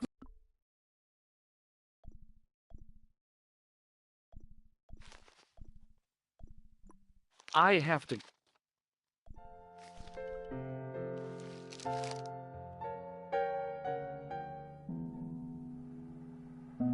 Hold it right there. Search him again, Flap. Nothing, Guido. Okay, let him go.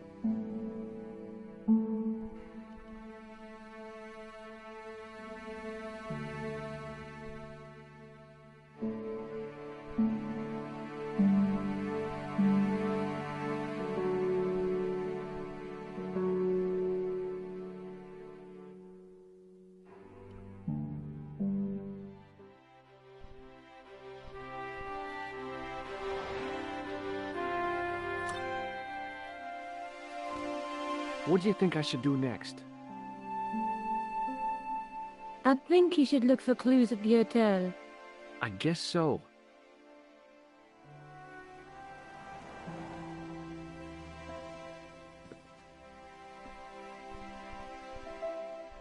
I found this matchbook in the killer's hotel room. It's from the Club Alamut. Never heard of it.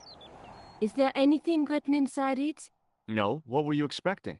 If this was a movie, there'd be a clue. A name or an address. That's no use. There aren't even any matches in it. Oh well, I'll keep it as a souvenir. I found this in the killer's room. What is it, a credit card? ID, Thomas Merlin, of the Gruber Electronics Corporation.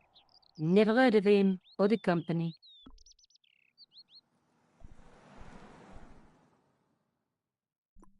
See you later.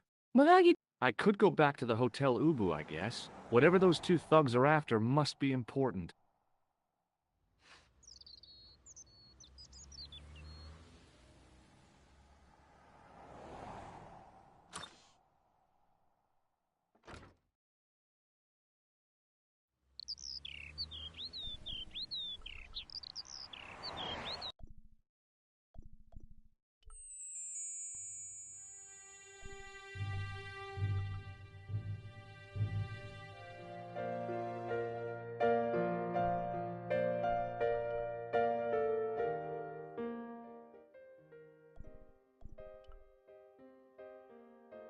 The door was locked.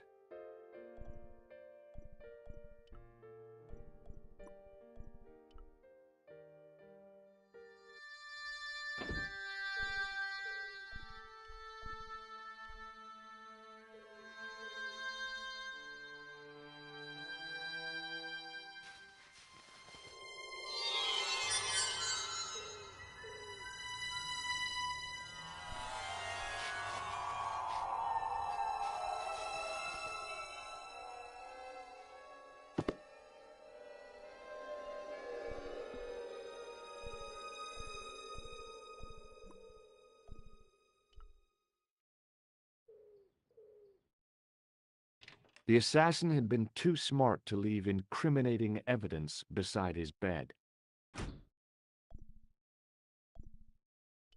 The pants matched the jacket.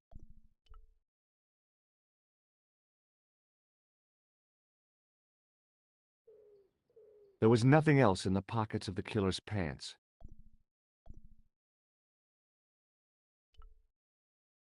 It was the battered leather briefcase I'd seen Plantar carrying just before he died.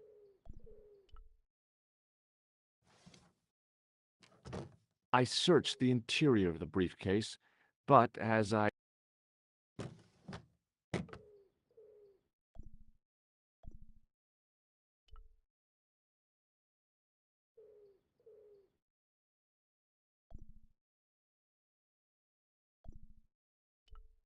the interior of the closet was large enough for me to climb right in.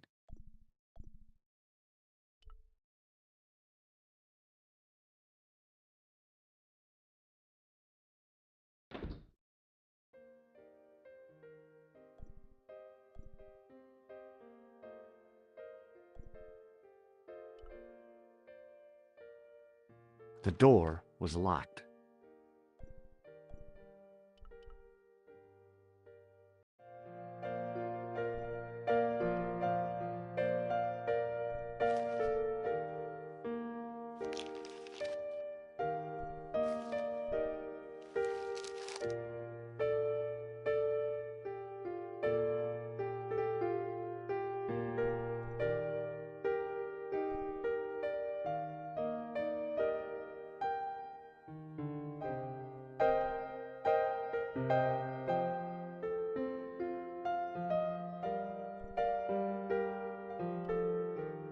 Hi, ma'am. Hello, George. What can I do for you now?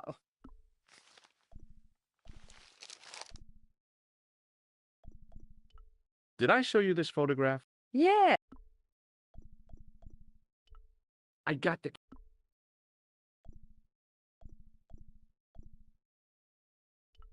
I found this matchbook in Merlin's bedroom. It came from the Club Alamut. It might be useful to find out if that club is in Paris, George.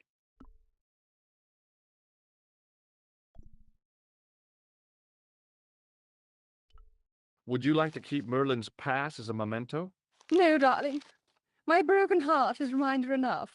I showed the pass to the clerk, hoping he'd give me Merlin's papers, but he wouldn't buy it. He's too scared. I'll give him something to be scared of. Follow me, George.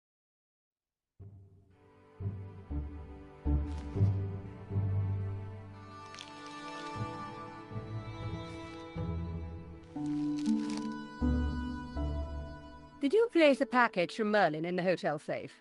I did, madame. And did my friend here show you Merlin's identification? Indeed he did, but What's the problem? he isn't Merlin. A mere academic detail. Give him the package. But that is against the law. I happen to be a justice of the peace, you silly man. I own the law. If he tries anything, shoot him, George. My pleasure, Lady Piermont. One moment, please.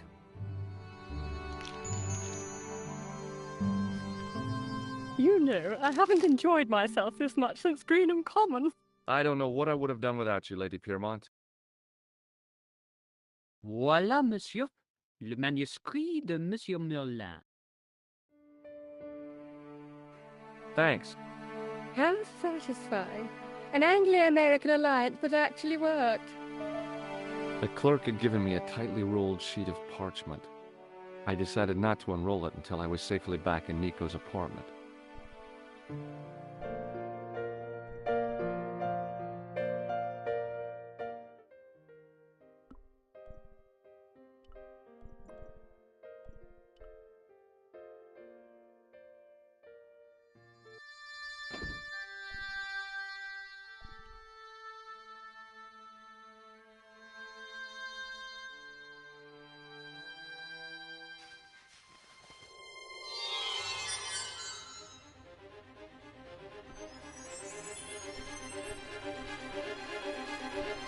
I knew this was no way to treat an ancient manuscript, but I couldn't let it fall into the hands of the goons waiting outside.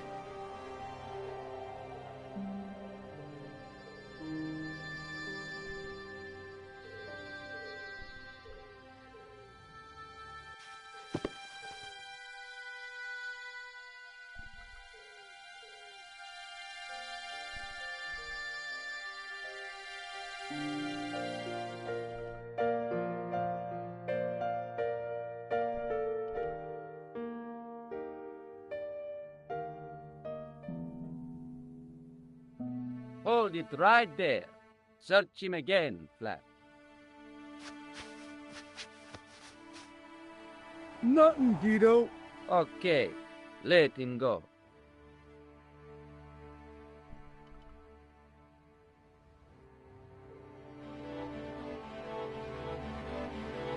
If the manuscript was what Flap and Guido were after, they were going to be disappointed. I couldn't wait to get back to Nico's apartment and check it out.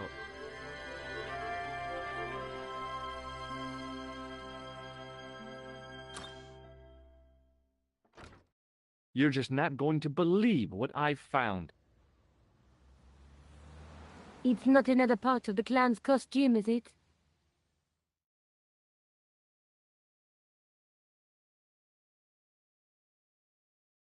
It's a medieval manuscript.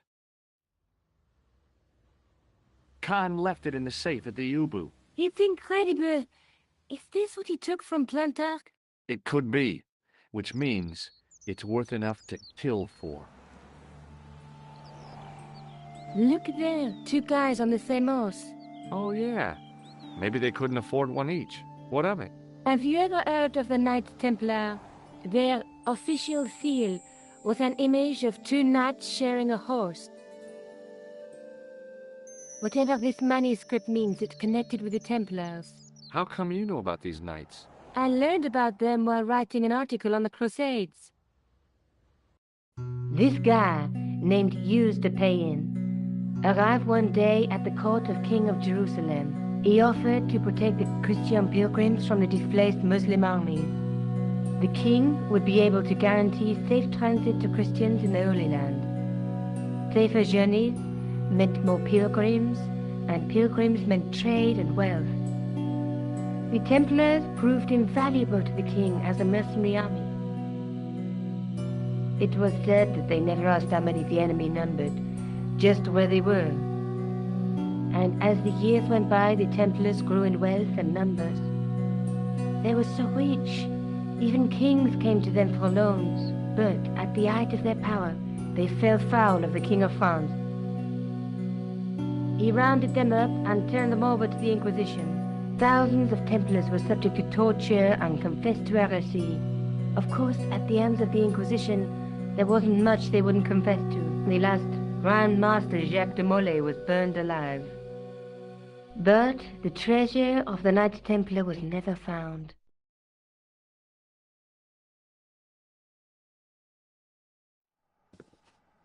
Jeez. So the treasure is hidden, waiting to be discovered? If there ever was a treasure, it's been lost for 600 years. Anyway, we're supposed to be investigating a serial killer, not a medieval treasure trove. But maybe that's what the clown and his accomplices are after. Maybe this manuscript is the key. You'd better leave it here for safekeeping. Think about it, George. One guy's already died for it, as you said yourself. Besides, that parchment is fragile. Okay, I'm convinced. You keep hold of it.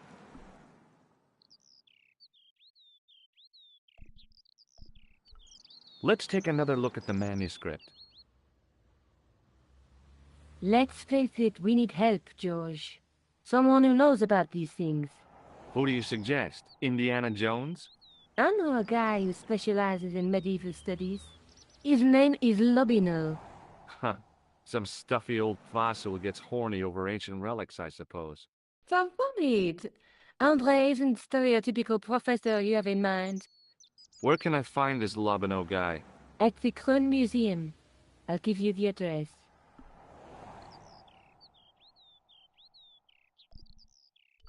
There's a woman looking at her reflection in a mirror, but the reflection has 3 hideous faces. She reminds me of the Wicked Queen in Snow White. She was the one who said mirror, mirror on the wall, wasn't she? She made me cry so much when I was a kid. Mom carried me out of the movie theater. She didn't frighten me in the least. Like I said, I was only a kid. I didn't like the crocodile in Peter Pan either. A knight with a crystal ball. And there's something written on the scroll beside the knight. Yes, but it's written in Latin. Per disciplinam mea lux videbis. By my teachings, you will see the light. You speak Latin? Where did you learn a trick like that? A trick? I studied law, okay? I can read Latin. My, you're touchy. Tell me that again. Through my teachings, you will be enlightened. There's a guy working on a loom. He's weaving a carpet or a tapestry. Or a duvet cover.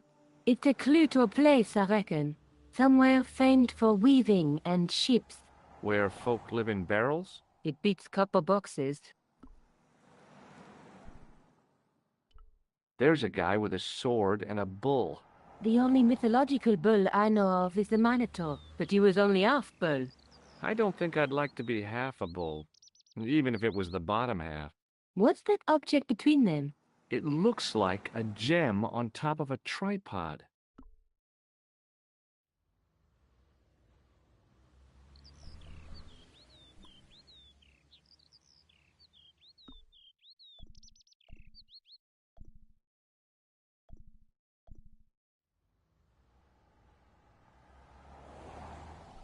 Are you sure you've never heard of Thomas Merlin? Positive.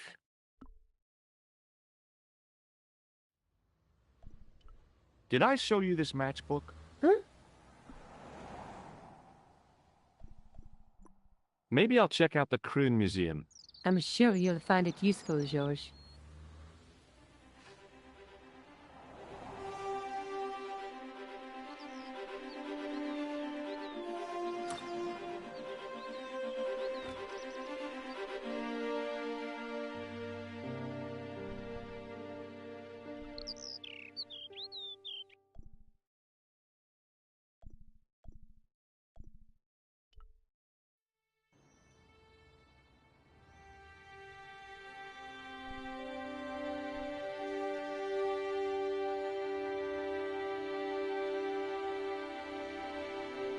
Access to the side and rear of the museum building was blocked by a dense clump of bushes. A real macho guy would have plunged straight into the spiky, scratchy bushes. Not me.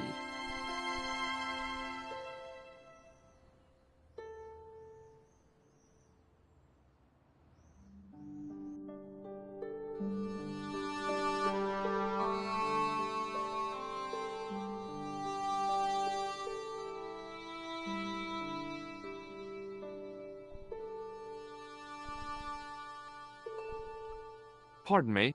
Oui, monsieur? Are you Lobineau? Oh, no. Fancy you mistaking me for him. No. I am the deputy custodian. But Lobineau does work here. Work?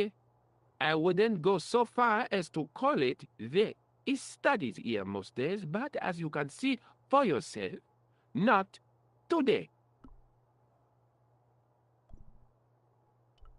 Do you know anything about the Knights of the Temple? No, sir. Not a sausage. Do you know anything about medieval manuscripts? Not me, monsieur. I am no scholar. Although people often mistake me for one. It is the uniform, I guess. They see the clothes. They are impressed. And they ask you to park their cars? They ask me to park the... No. They assume I am an authority on the exhibits in my care. Whereas you know next to nothing about history. Of course not. All I am saying is, I am no scholar, not like Monsieur Lobineau. Do you recognize the man in this photograph? No, monsieur. Is there any reason why I should? I guess not.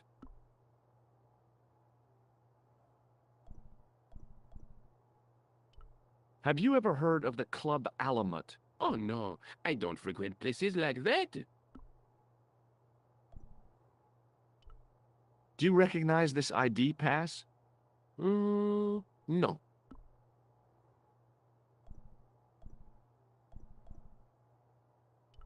Would you like to shake my hand? Not while I'm on duty, monsieur.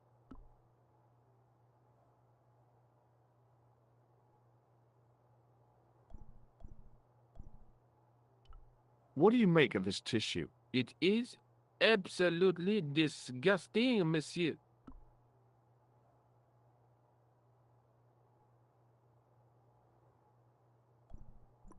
Thanks for your help.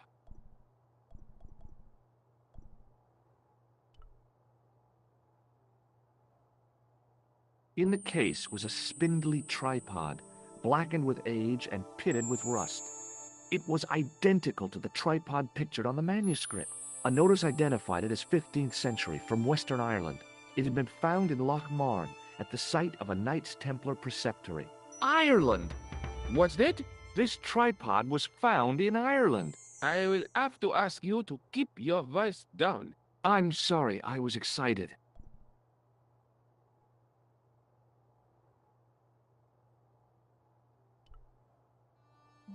No, monsieur. No. What's wrong? You must not handle the exhibits. I'm sorry.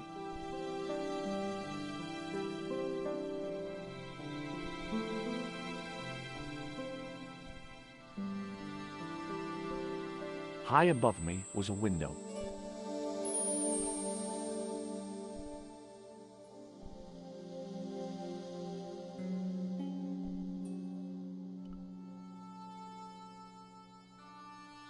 I tried to sneak my hand inside while the guard wasn't looking, but the case was locked. I looked down at a collection of tools with wooden handles and tarnished metal blades. There were knives, chisels, and spikes fanned out in a semicircle. I guess there's always been a need for home improvement. The case contained 2 rows of silver coins. Each coin in the lower row showed a portrait of a guy with a huge nose.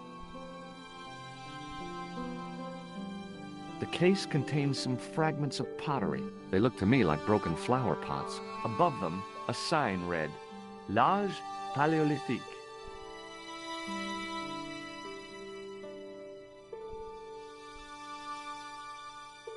The case contained a collection of rocks. They were all shapes and colors, but they were still rocks. Above them, a sign read, L'Age Paléolithique.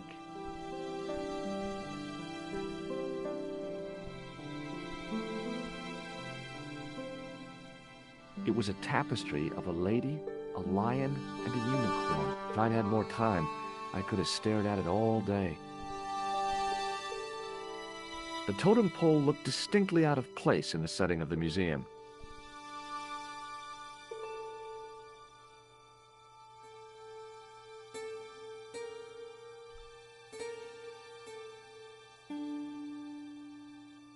Watch out! You'll have that down on top of us!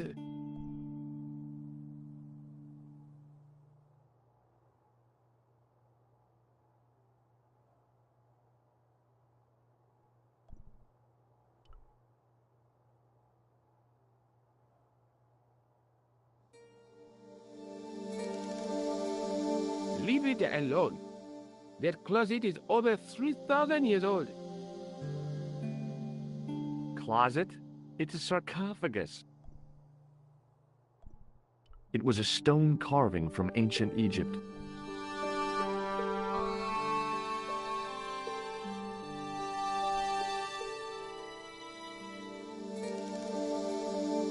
Don't even think of climbing in there, monsieur. You'll be suffocated.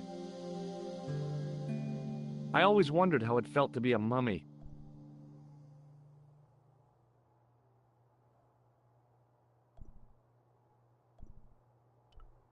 It was a large brass urn.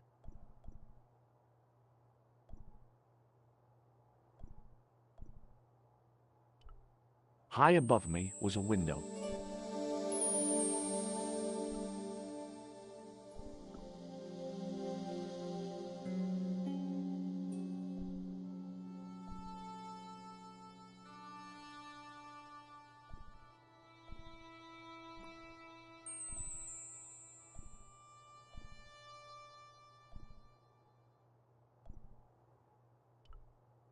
It was a statue from ancient Egypt. Those old civilizations sure could teach us a few things about art and beauty.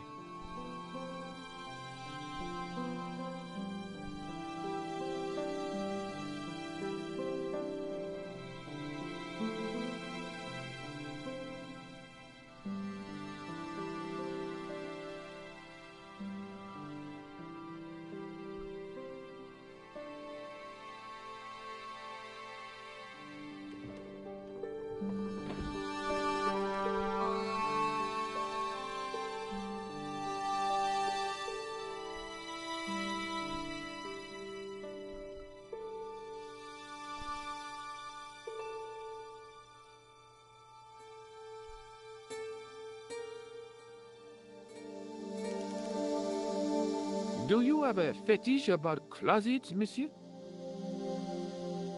I just love the smell of mothballs, I guess.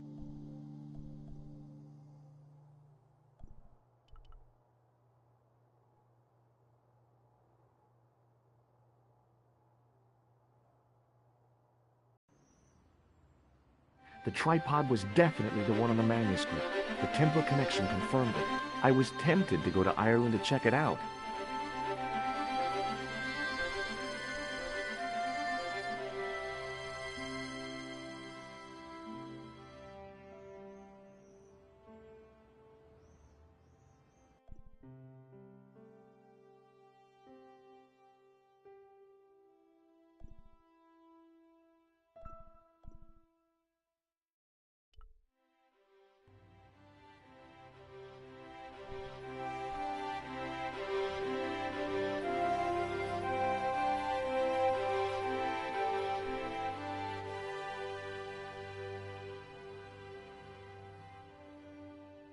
Excuse me? Ah, Monsieur Stobart, n'est-ce pas? That's correct. You remember me. The retention of such data is part of my duty as a gendarme. That is how crime is fought, through attention to detail, not intuition. Yes, sure. I'd like to report an assault. Yes, monsieur? Where is the victim? I'm the victim. I've been harassed by a pair of thugs. I see. And where did this alleged assault take place?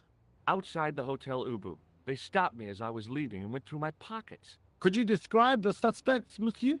One looked like a gorilla, and the other looked like a weasel. Their names are Flap and Guido. Bon. I'll get them this time. What are you going to do about Flap and Guido, Sergeant? I'm going to bust them, monsieur. For years I have been hoping to pin something on that pair. Now's my chance. I'll show them, and the inspector. Thanks, Sergeant. Thanks for taking me seriously. I'm only doing my duty, monsieur.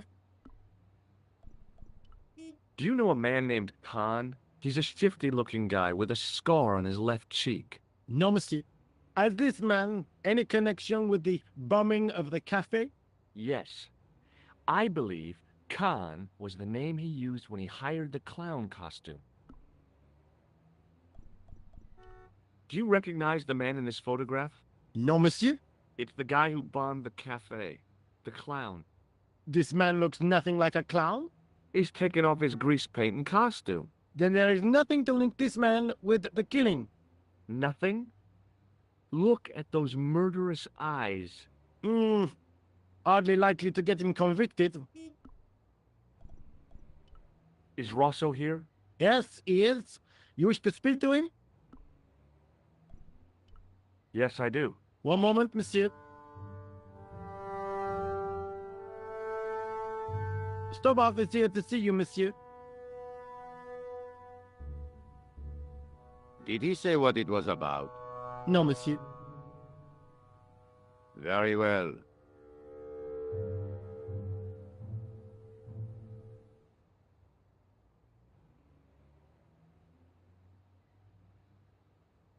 Hi, Inspector. Remember me? But of course, Mr. Stobart. My mind is a well-ordered faculty. A mental classification system that's the envy of the Bibliothèque Nationale. No tricks, mark you, monsieur. Just exercise. Just as our muscles waste through inactivity, so our minds decay. But there is no need. If only people would learn to exercise their wits daily. If he was trying to impress me, it worked. He was pompous and patronizing, but he had style. Eh bien, if you called about the bombing, you're too late. Investigations have been closed. But I've been taken off the case. What about the murderer, the dead guy? It is out of my hands.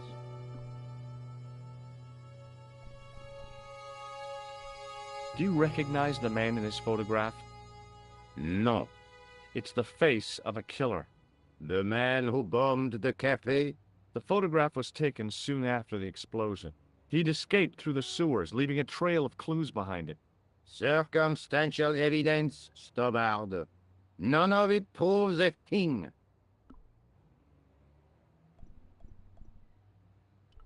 Does this matchbook mean anything to you? No, monsieur. I suggest you ask Sergeant Moo about that. God only knows why, but he collects matchbooks. He claims it is a hobby. Does the name Thomas Merlin mean anything to you? No, monsieur, nothing. It's another one of the assumed names used by the killer. Ah, the famous killer clown case. Yeah. You might have forgotten all about it, but I still aim to find that guy. Don't you want to know what I found out about the killer? I told you, monsieur, the case is closed. I have washed my hands of the whole affair. Then I'll have to continue my investigations without your help. No. You must forget the business of the clown completely. Go back to being an ordinary tourist, Stobart. Do you know a pair of thugs called Flap and Guido? I have known those two since they graduated from special school. Flap is a nasty piece of work, but Guido is the real brains of the partnership. Where did you hear of them? I met them out front of the Hotel Ubu. Did you find out the ID of the guy who was killed in the explosion? I already knew who he was. I heard that the bomb victim's name was Plantar. Your sources are reliable. He was a big shot at the Treasury, wasn't he? Maybe that's why you've been taken off the case. I'm sorry, monsieur. I cannot comment. What was that psycho-detective business you did in the cafe? It is my theory that the passions evoked in violent crimes create ripples in the ether, invisible to all but the possessor of a highly developed and receptive mind. I'm impressed. Can you bend spoons, too? I didn't think a man of your obvious intelligence would stoop to mockery. I'm not mocking. I've had personal experience of the power of the mind. I used to get ignored at parties, until I read a book that changed my life. Really? What was it called? Hypnotism for Fun and Profit. He looked at me as if I'd farted at a funeral. The power of mesmerism is a rare gift, not a party trick. You're not going to try any of that psychic interrogation on me, are you? Do you find the thought of my probing distasteful? Let's just say I'd rather you didn't. I've got more doubts than Doubting Thomas when it comes to mysticism. Too bad. I think you would make an interesting subject under controlled regression. The day I let anyone mess with my mind hasn't dawned yet. So long, Inspector.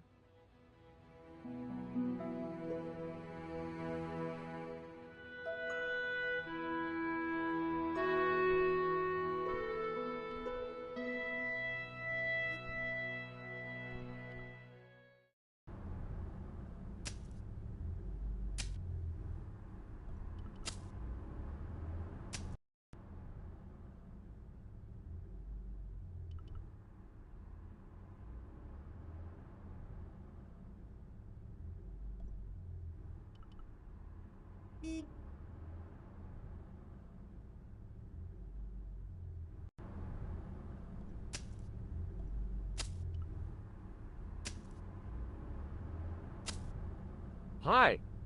You're the guy who gave me the tip, aren't you? Huh? The racehorse. Salah-ed-Din. Oh, yeah, but... I put every franc I had on that horse. Listen, My lifetime savings, next month's rent, everything. Oh, God. She won by 3 lengths. I'm a rich man. Call me Lucky George, the punter's friend. So how come you're still here?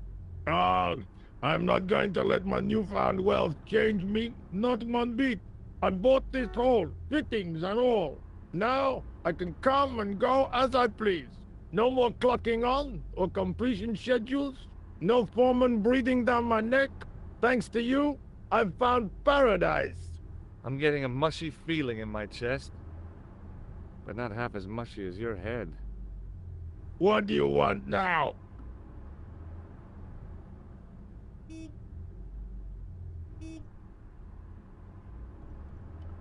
Does this matchbook mean anything to you? No, it doesn't.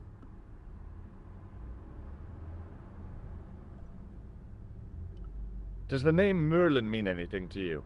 No, nothing.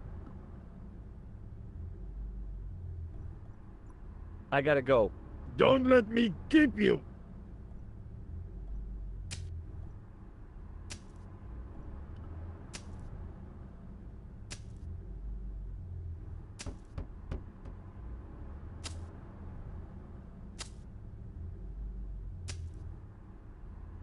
Hello again. Yes, Inspector. Do you recognize this matchbook? I can't say I do, monsieur.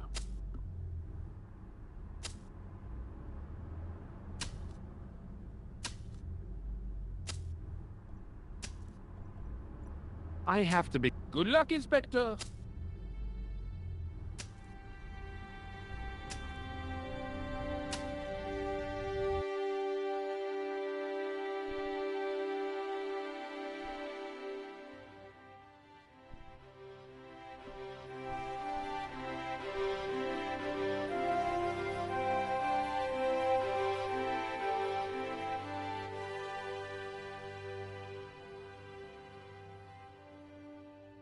Excuse me. What do you want now? Does this matchbook mean anything to you, Sergeant? That's a double-line Swedish with a crosshatch Bergman strike strip. Now, that's unusual. Pre-war Anderson hinging. Really? I haven't seen a reinforced Anderson outside of a private collection. It's rare, then? In this part of the world, yes. There are only 3 places these are made. Taiwan, Manila, and Slough.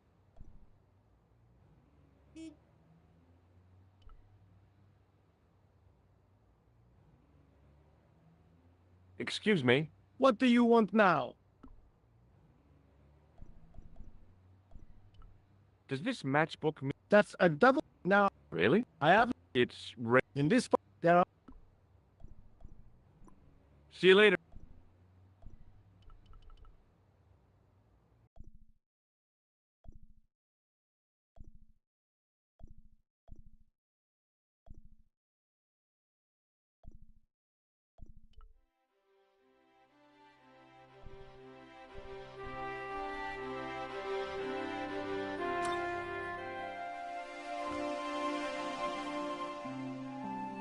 Hi, Jules.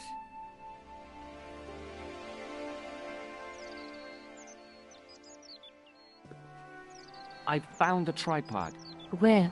In the museum. It belonged to the Templars. It was dug up in Ireland at a place called Loch Marne. I have heard of Loch Marne. I read an article about the castle. Take a look for yourself.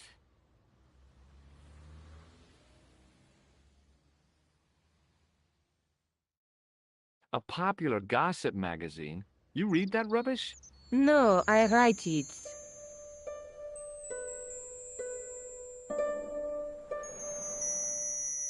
Professor Nigel Pegram, excavating the medieval castle at Loch Marne. That's strange. What? He resigned his chair at Durham University in order to devote his time to the excavation. Not only that, but he canceled the filming of a 4th series of his popular television program.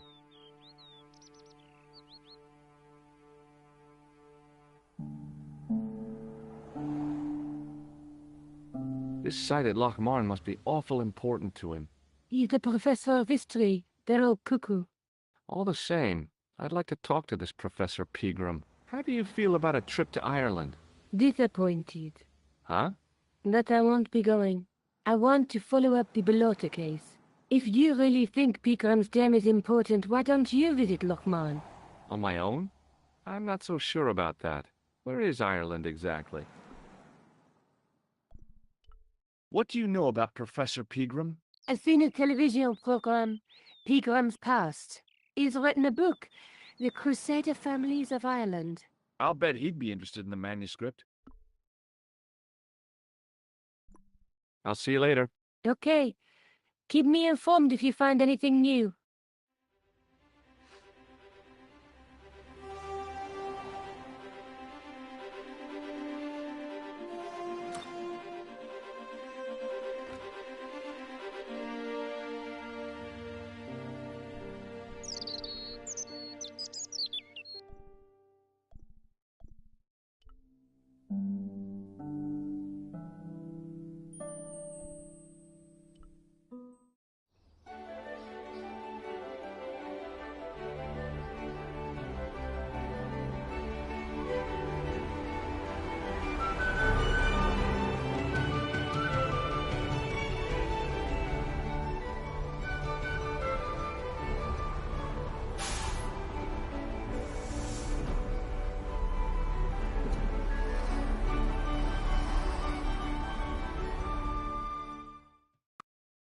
Several hours later, I arrived in Ireland, the Emerald Isle.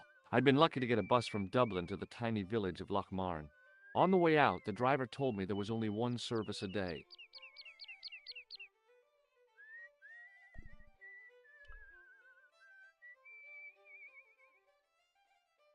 The menu was limited. It read, "No food today." I didn't care. I'd lost my appetite somewhere over the Irish Sea. It was a trap door in the sidewalk.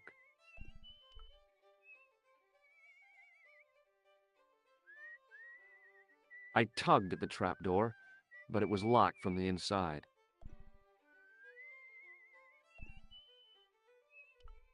The lad was doing his best to express his adolescent aggression. His effort was somewhat diminished by the fringe of milk on his lightly feathered upper lip.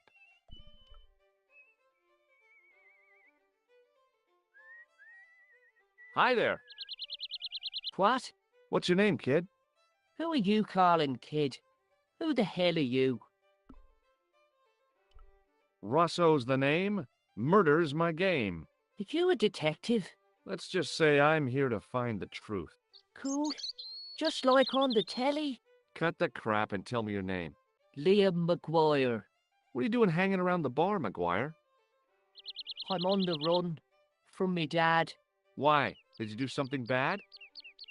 I ain't done nothing, boss. You can tell me, kid. Is it your dad? Oh, sir. He drinks. Every last penny. Down his evil throat. And there's me poor old mother. Bedridden and dying of presumption.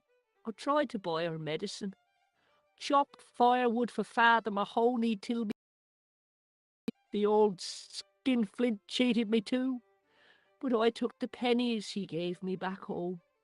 Look, Ma, says I, see what your darling son has earned with his own sweat and blood. When suddenly, me dad appears and grabs the loot. I'm off to Dublin heavy drinking, says he. Watch out till I get back.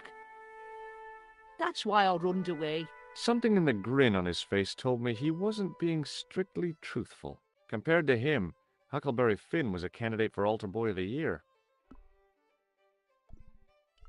Do you know a man called Pegram? Can you describe him like on the telly in the cop shows? He's an English archaeologist. I know the man you mean if he's the one. Can you tell me where I'd find Pegram? No, I can't, 'cause he's not here now, but if I sees him, I'll ask him. Do you know what Pegram was doing in the castle? Digging for buried treasure. Jewels and gold and skeletons, like in the films. Do you know anything about Pegram's dig? He wouldn't let me anywhere near it. I offered to help, but he chased me off. I didn't want to see his smelly old hole anyhow. Did anyone from the village work at the dig? Pegram brought some students and bums with him. He reckoned no one in Lochmarn would know what to look for. The only local guy who worked for him was Sean Fitzgerald. What does this Fitzgerald guy look like? Big head, big ears, and face irons. What? You know, spectators, glasses. He's bad without him. What can you tell me about the castle, McGuire? What do you want to know? Well, can I get inside? No, it's locked up. Does anyone live there? No, only... What? Oh, nothing. You know something about the castle you're not telling me, don't you? No. What is it you're covering up? Is it something you're scared of? I ain't scared of nothing. I'll give you one last chance to tell me about the castle. Oh, yeah? And what if I don't? Then I'm taking you back to school. Oh.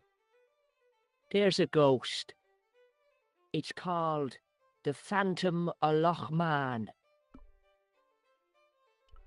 Have you seen a guy dressed as a clown? Here in Lochmarn, they all dress like clowns. The man I'm looking for is a dangerous psychotic. Jesus. It's just like that film I saw. There's this clown, see? And he's after this kid who saw him kill a guy. He tries to warn the sheriff, only no one believes him. Then, while he's in the tub, the clown cuts him up with a chainsaw. My God, that doesn't sound suitable for a kid like you. Who are you calling a kid? I'm 25. Yeah, right. You're not a day over 14. Oh, no, it's 25 that I am. Married with a car and 3 kids. 10 kids if you count the wives. You're not telling me you believe in ghosts, are you? Mister, I seen it with me very own eyes. Last Tuesday night, I went up to see what that dig was about. I just reached the top of the wall when I hears this awful noise. What sort of noise?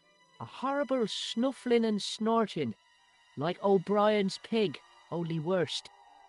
It was coming from inside the castle. Did you find out what was making the noise in the castle? No fear. I just sat there on the wall like Humpty Dumpty. The moon was cracked and greasy like an old dinner plate. The yard was full of shadows. I could have been hiding anything. I would have gone home, but my legs had lost their stuffing. Did you get to see the ghost? Indeed I did. And a fearsome sight it is too. I sat on my arse, waited while the moon went down. Then out it comes from the shadows, all grey and tattered and hunched over like an old bent willow. Then I hears this spluttering and splashing and horrible laughter in the dark. I was so scared. Why, I fell off the bloody wall. I'm sure there's a rational explanation for what you saw at the castle. There is. The bloody place is haunted. Have you ever seen this man before? What a slimy character.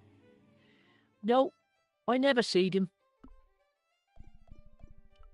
Do you recognize this matchbook, McGuire? No, sir. I never seed it before in my life. Take a look at this, McGuire. It's an ID card. What of it? Ever heard of Thomas Merlin or the Gruber Electronics Corporation? No. Give me your hand. Get lost. Oh, come on. I just want to show you a little trick.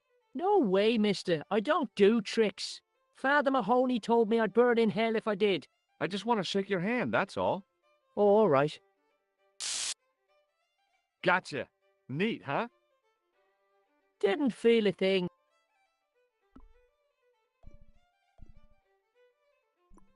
See you later, kid.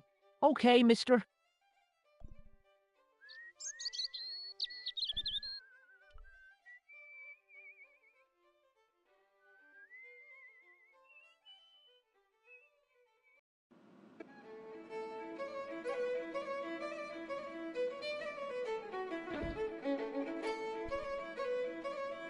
I recognized the guy from McGuire's description. He was real twitchy.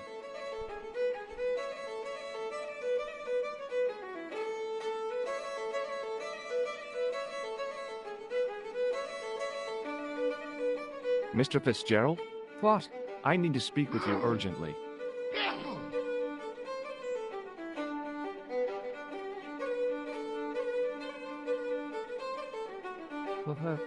What's the problem?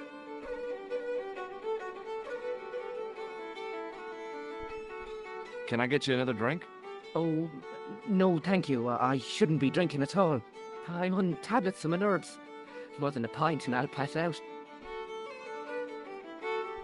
Did you work at Professor Pegram's dig? What gave you that idea? McGuire says you did. You don't believe that damned hooligan, do you? Why not? His probation officer could tell you a tale or two. Have you heard about the gem which Pegram found? I've heard a rumor, but you can't believe everything you hear or see, can you?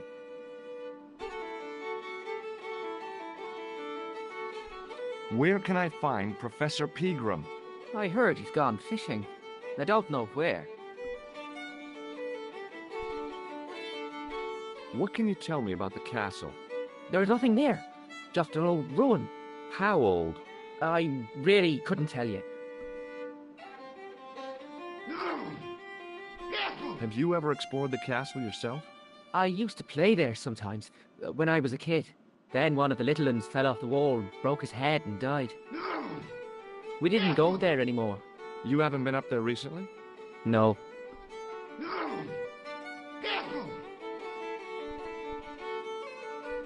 Do you recognize the man in this photograph? No. At least I don't think so. Look closely. He has a scar on his face. No, I'm sure I don't know him.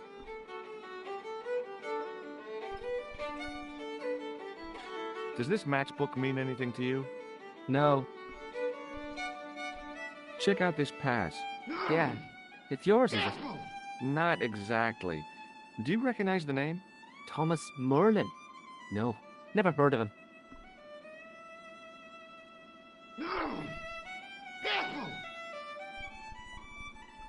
Shake my hand. It's a trick, isn't it? Damn it, you're right. I can't seem to fool anyone. See you later.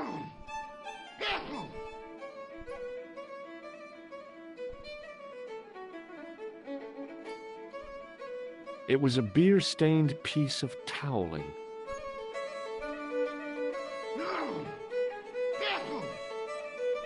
The man's arm lay across the towel, preventing me from moving. As the man raised his arm to drink, I snatched the towel away.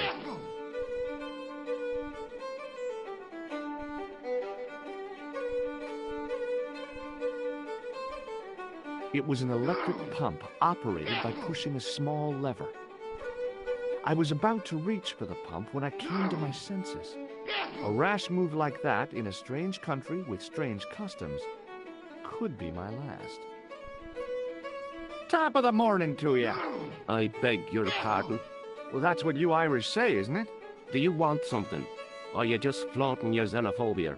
Well, I was trying to be sociable. Is it a room you're after?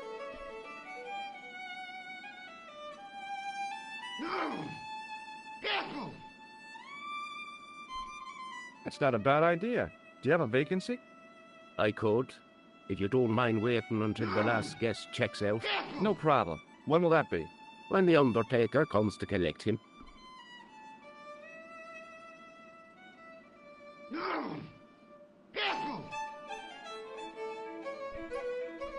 Do you know Sean Fitzgerald very well? I know him enough not to sell him more than 2 pints. He's like a kid when he gets a few beers inside him. I'm not surprised. He's on medication. For his nerves. There's nothing wrong with his nerves. He's just screwy.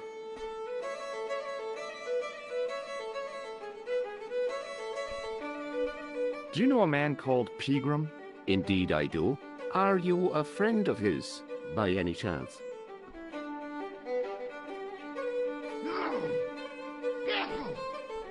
In a manner of speaking, I am. Right, me boyo, 160 quid he owes me, pay up. That's Pegram's business, not mine. Ah, but he's done a bunk, hasn't he? Scampered. I know. That's why I'm here, to look for him. And what about the money he owes me? When I find him, I'll remind him about it.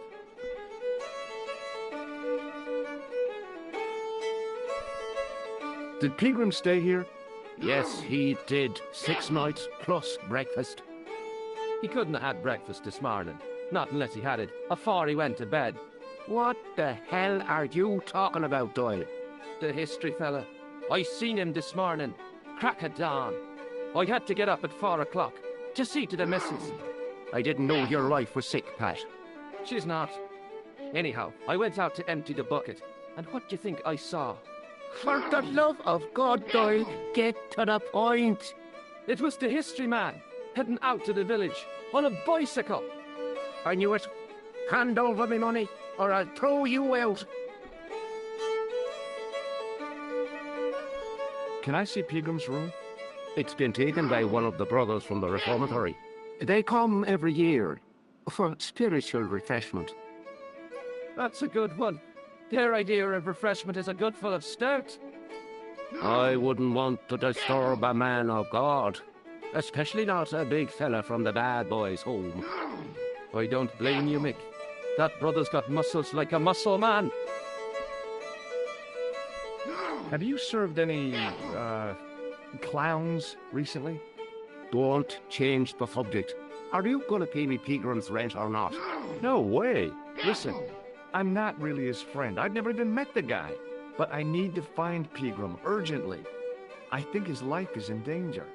Damn right it is. Excuse me for butting in, Michael, but I think the young fella's telling the truth. I'm sorry I bit your head off, sir. That's okay, I understand. I guess. Have you served any, clowns recently? No. You're the first today. Seriously, I'm looking for a man dressed in a clown costume. Would he be having a little white dog with a black patch over the eye? I shouldn't think so. What can you tell me about the castle? You're the second person to ask me that today. I don't know anything about the castle.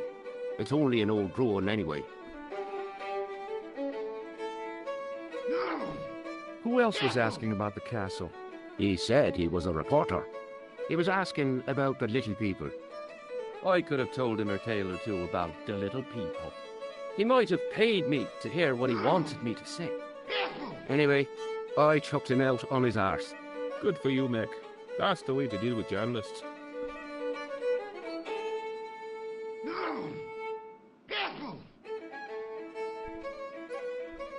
I'll try a glass of beer, please.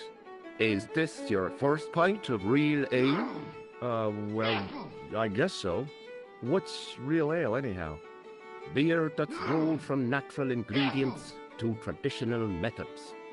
It shouldn't be kept under pressure or refrigerated. And finally, it should have a good body and distinctive character. In other words, it's flat and worn with bits in, and it makes you fall over.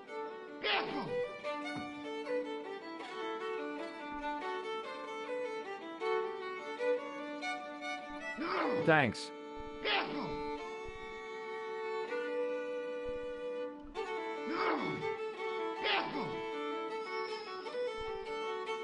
The glass contained a dark liquid like molasses, with a creamy white froth on the top.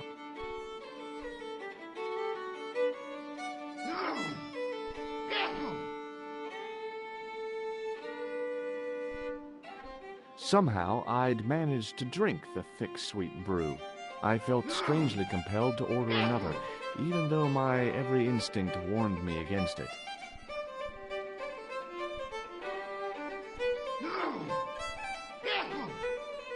Somehow, I felt... Excuse me. Yes, sir? May I have another beer, please? Certainly, sir. Same again? Yeah, please. How is this stuff made? That's the secret of the master brewer, sir. Each barrel is lovingly manhandled in time-honored fashion, suspended on skillfully tied ropes of the finest hemp, lowered into the cellar utilizing the forces of original gravity, like manna from heaven.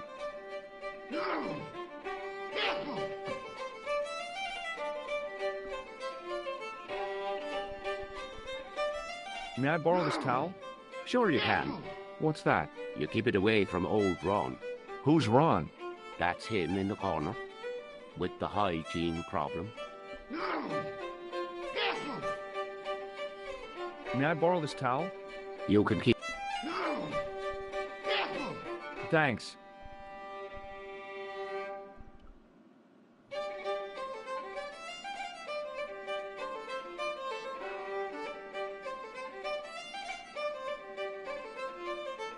Hello. Sorry.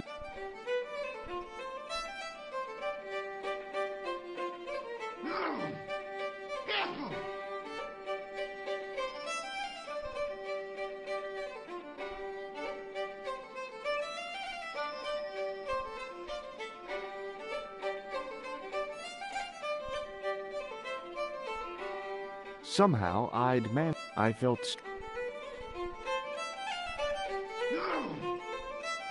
It was an electric glass washer.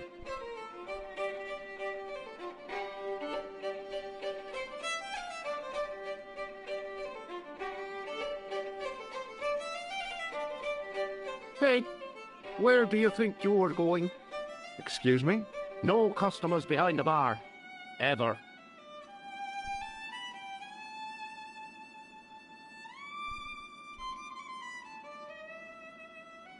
Hi there, old-timer.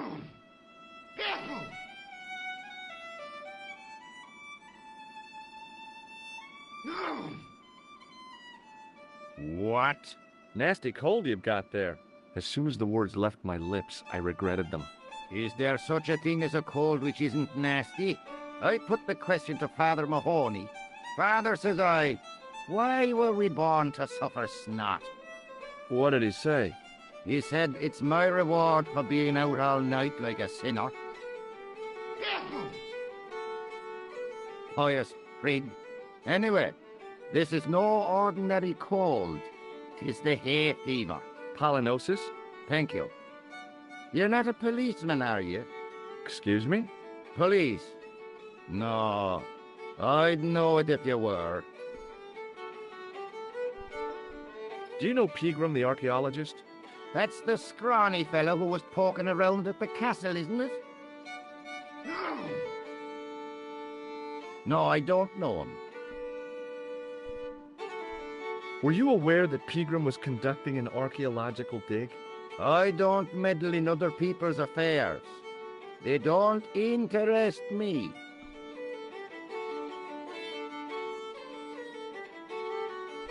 Do you know where I can find Pegram? I told you, I never heard of him.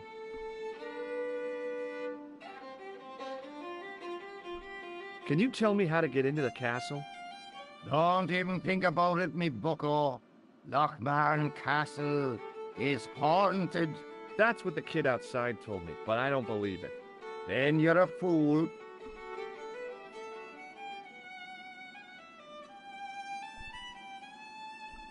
Have you ever seen the ghost? To be sure, with me very own eyes.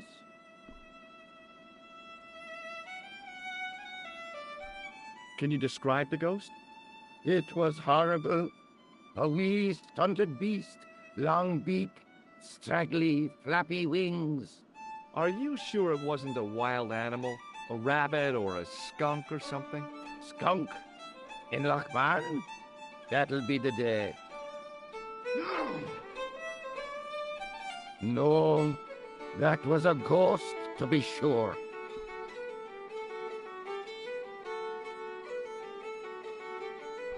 I think I know what you saw on the castle wall. I know what I saw.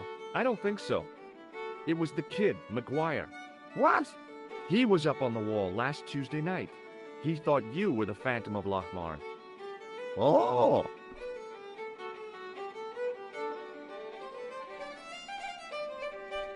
Ghosts don't bother me. I still want to visit that castle. You can't. It's not open to the public. There's no one around to stop me, is there? That's right. Nothing human, anyhow.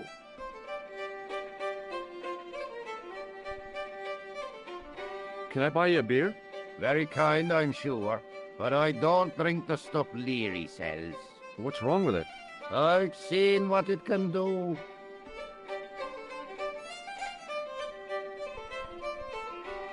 Could you use this towel? I could, but it wouldn't be much use for anything else.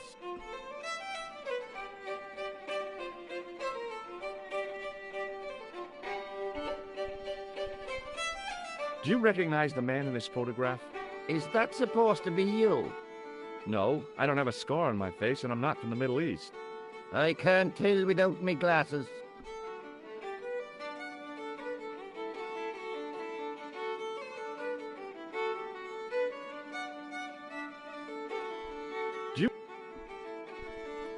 I'll see you later.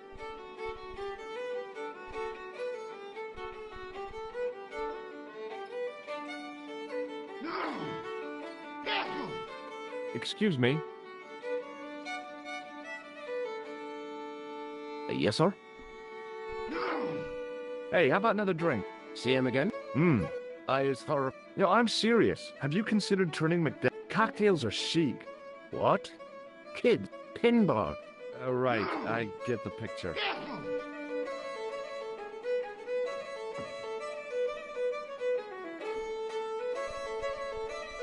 May I borrow this towel? You can keep... Thanks.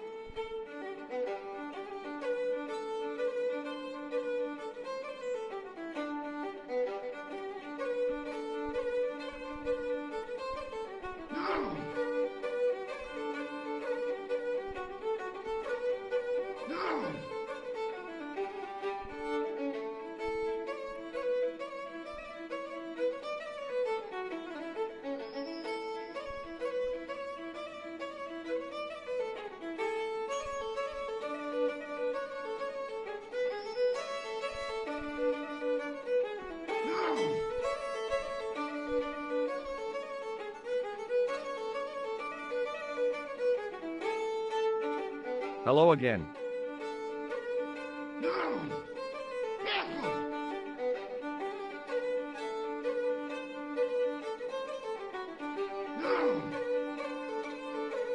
What? What does this red nose mean to you? I suppose you're collecting for charity? No, I'm not. I want to know if you've seen someone wearing a nose like this. No, I haven't. Hello again. What? You could make use of this tissue. Never use them. Those things are unhygienic.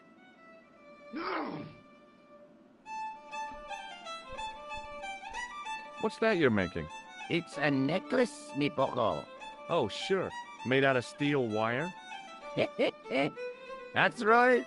A necklace for my pretty one. When my little lover feels it round her slender neck, she'll be mine. All mine.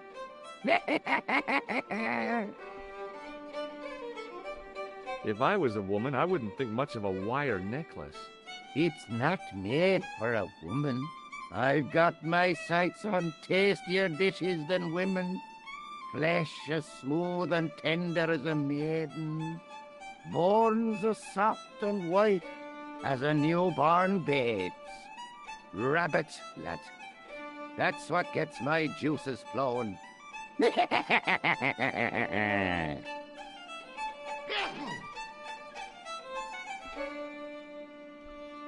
Ah, so you're making snares to trap rabbits. That's right. Do you have a problem with that? Damn right I do. Isn't it painful? Only if I get me fingers caught. I'm talking about the rabbits. Do they feel much pain? You bet.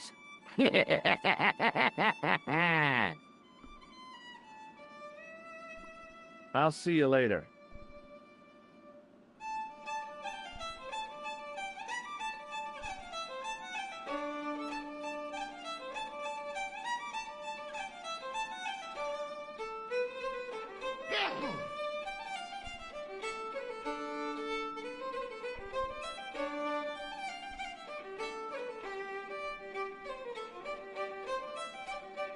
Hi, my name's Stobart, George Stobart.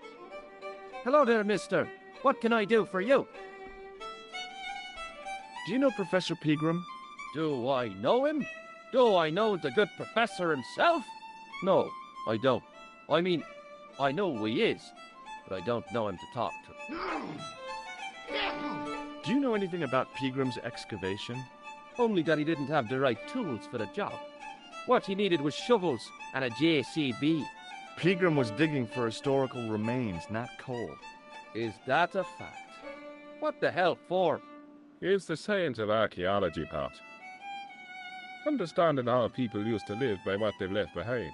One day archaeologists might be digging up our remains. Imagine that, Mr. O'Brien. I wonder what they'll find. Well, it won't be arrowheads and beakers. Fast food cartons and flavoured condoms, more likely. Is it true that Pegram found a valuable gem? What? First I heard of it. Where have you been, Pat? That gem is the talk of every town from Lochmahon to Ballydoon. Nobody told me. The lucky sod. So that's why he scampered.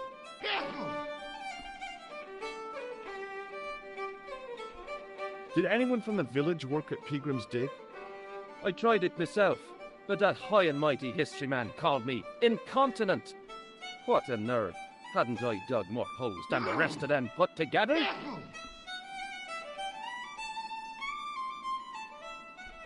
Do you remember seeing Sean Fitzgerald at the dig? Let me see now. I think me brain box needs a spot of lubrication. Can you tell me anything about the castle on the hill? Oh, I don't know much about anything. You should ask Mr. O'Brien here. He just joined up writing. Would you be one of them history fellas yourself?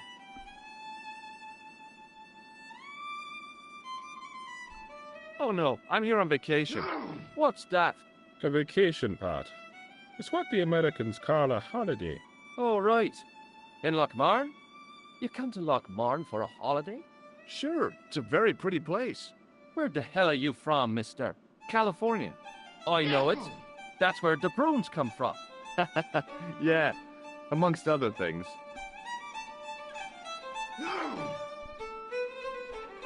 Can I buy you a drink? You most certainly can. Give me a drink for my friend here. Who, Doyle? Has he conned you into buying for him? Shame on you, Patrick. Same again. Just a point this time, Michael. 1 point of brown coming up.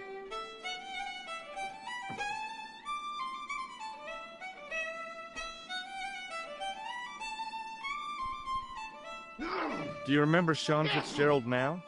I can picture the scene as if it was only last week. Come to think of it, it was only last week. Fitzgerald was there all right. Him and a bunch of students. He was speaking with the boss man.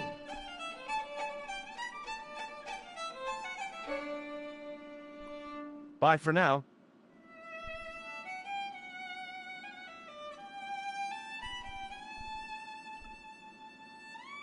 Hello there. My name's George Stobart. Pleased to meet you, I'm sure. I'm O'Brien. Can I help you? Do you know where I can find Pegram? You're too late to meet that fella. Is he dead? Not that. But I saw a pint with our esteemed host. Why is Pegram's departed? He's lost a paying guest. More than that, poor Michael's seen red over the business, and I don't blame him. Can you tell me more? Mick Leary? The trouble is, his idea is sophisticated. I never worked out why he did that. It's much too dark in there to read. That's true. Have you ever run your hand over the back of the door? The graffiti is written in Braille. Do you know where Pegram... I'm sorry, but I don't. He upped anchor in the dark and shipped out before the dawn. Why did he do that? Who knows?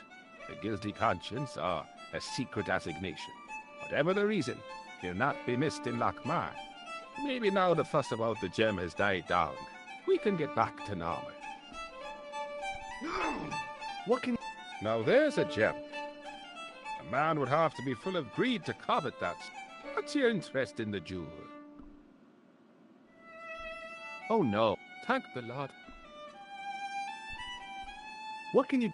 It's a fine sight now, isn't it?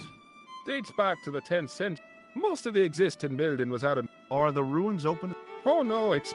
Anyway, there's nothing of interest for me. Pegram thought otherwise, didn't he? Ah, but it's not difficult to get them his... Give them a bone to play with, and they're happy as puppies. Was it Pegram who dug up the tripod? The same man, if he wasn't his twin brother. And can you guess what he did with the tripod? He sent it to a museum in Paris. I've seen it. Have you? More than that. And let me tell you, it's a dreadful spectacle. So it's not just a local legend. There really is a Phantom of Lochmarn. Oh no. I was talking about the Phantom of the Opera.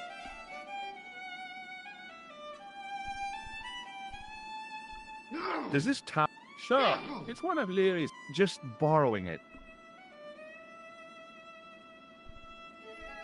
Do you Nope. Goodbye for now.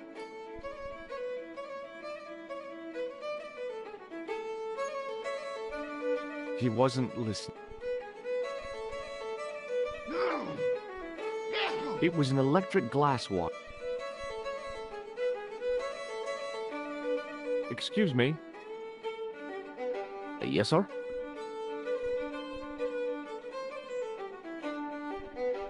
Do you recognize the name? No. Nah. Thanks.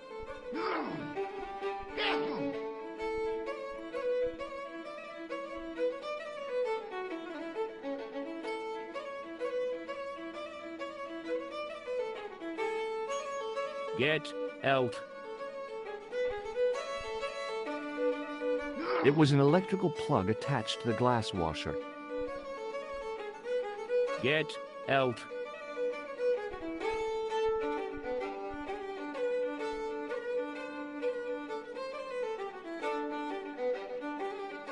Get out.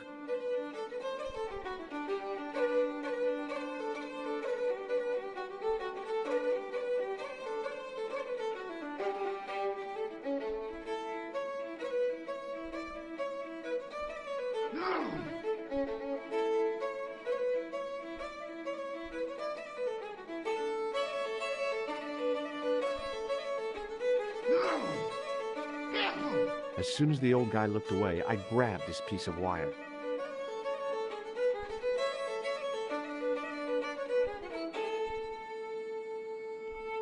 It was an electric glass washer. It looked even older than the barman.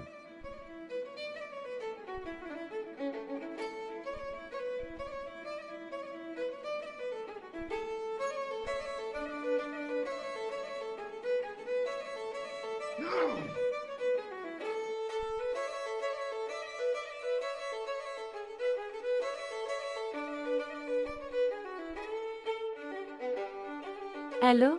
Couleur. J'écoute. Nico? Who is this? It's me, George. Oh, hello, George. Where are you? I'm in Ireland. What's it like there? Kinda sleepy. Comatose, even. Did you get to talk to Picaram? I haven't found him yet. I figured I'd call you first. Are you okay? Oh, sure I am. Don't worry about me, George. Any signs of our friend the clown? You're kidding. You probably never even heard of Lochmarn.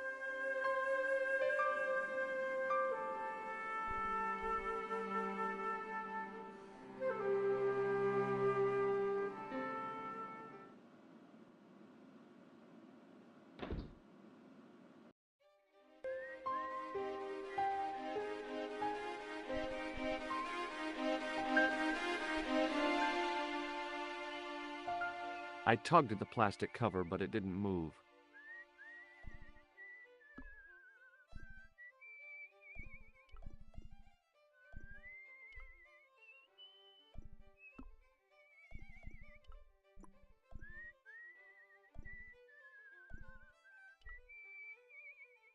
I tapped the plastic with the lifting key, but it was too strong to shatter.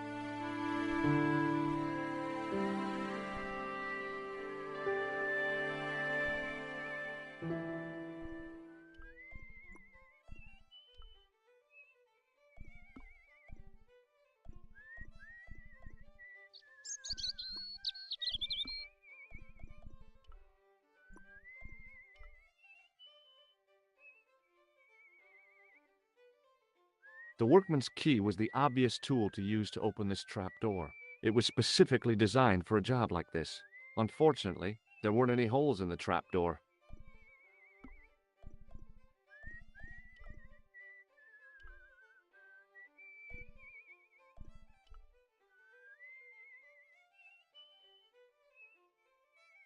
Hey, McGuire.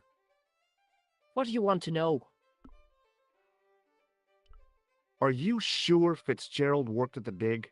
Oh, yes. It was him, all right. Would I tell a lie? Well, he denies it. I saw them together only last night. I wish you'd told me that sooner. What were they doing? Pegram gave Fitzy a box. He didn't look too happy about it. I knew it. But how am I going to persuade him to part with it? Break his fingers. No, I couldn't do that. I could. Thanks for the offer, kid, but I'll try a more subtle approach. Chinese burns? Do you know where I could find Fitzgerald? He's inside, but you won't get no sense out of him. How come? Is he drunk? He's like a frightened rabbit. A real bag of nerves. Why, the fella's scared of his own shadow. What's Fitzgerald scared of? Everything and everyone. So I shouldn't have any trouble getting him to talk. He's a pushover. But don't scare him too much. Try the soft touch. Butter him up a bit. I heard that Pegram had found a... That's right. It's been the... You haven't seen the gem? Hell no. If I was him, I'd go to Amsterdam. He could be living the life of Riley instead of digging... What do you make of... Hey? That old windbag does... You're pretty cool. What do you think this... Stealing. There's only one problem. The local police? No. Nobody in... See you later, kid. Okay,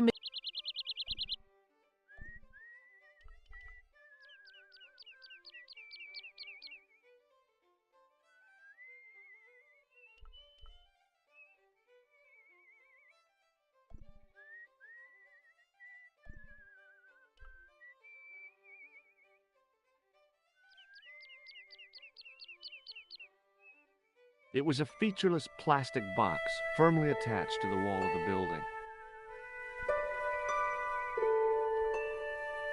I tugged at the plastic cover, but it didn't move.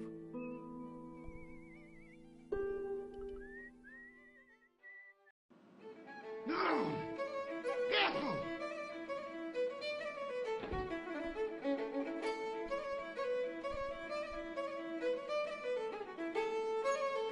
Hello.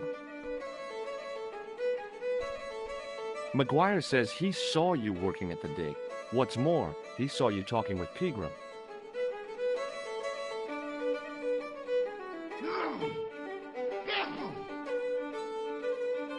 I knew this would happen. I knew I'd get caught. Doyle told me you definitely worked at the dig. He's seen you there. You might as well admit it. Just my luck. Grasped up by a delinquent and a dimwit. I need to talk to Professor Pegram, if he's still alive. What do you mean? Is he in danger? Yeah, you too, if I'm right. You're not from the Social Security. Hell no. What makes you think that? Well, I was claiming benefits at the same time I was working for Pegram. I'm not in a position to make judgments, Sean. That's between you and your conscience. All I want is to talk to Pegram about the gem. But he's not here. I know that. But he left that package with you, didn't he? So where did Pegram go? I don't know. I swear it. He came to see me early this morning. Said he was leaving.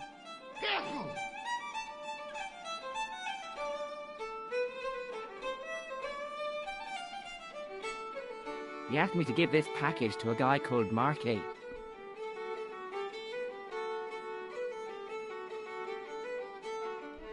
Show me what's in the package, Sean.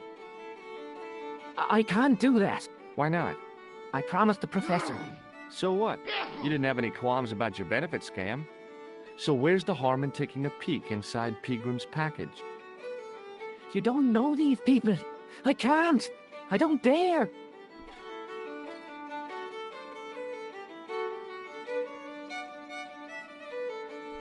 This is your last chance to show me the package, Fitzgerald. I've been patient with you, but now it's time to kick ass. But he'll kill me. Who will? The man from Paris. Jack Marquet. Pegram told me if I gave him the package unopened, I'd hear no more about it. But if I double-crossed Marquet, I'd be dead.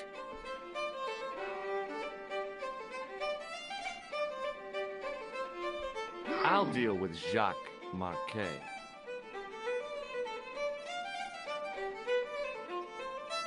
Give the package to me. No.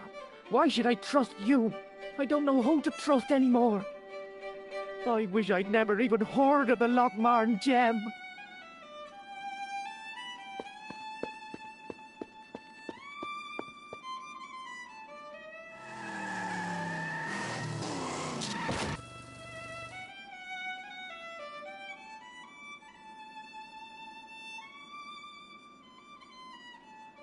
Hey, I just seen a big red. Get out of here, McGuire. Come back when you're old enough. What's the lad howling about? A big red sports car. Sean Fitzgerald's been runned over. Get out! Noisy little tyke. Maybe you should send out some medicinal brandy, Michael. Oh, yes? And who's going to pay for it? Not me. Me too, neither.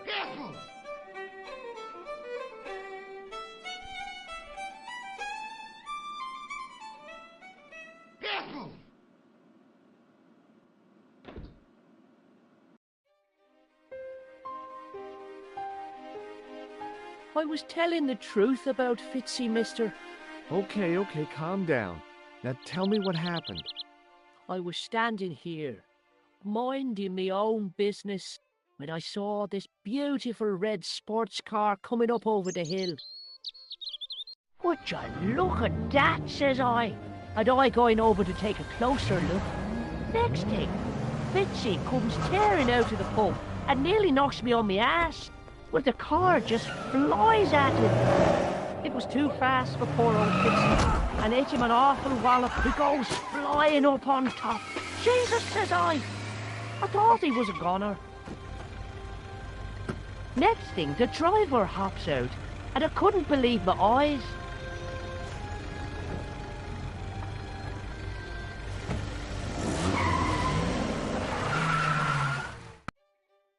He was dressed like a bloody pixie.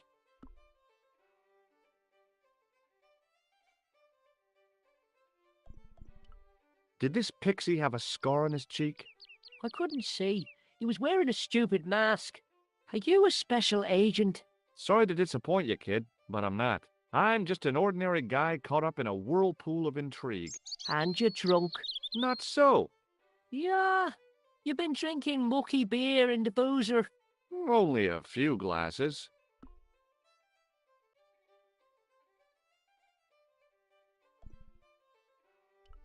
Did Fitzgerald drop anything when he was hit? I didn't see. It all happened so fast. See you later, kid. Okay, mister.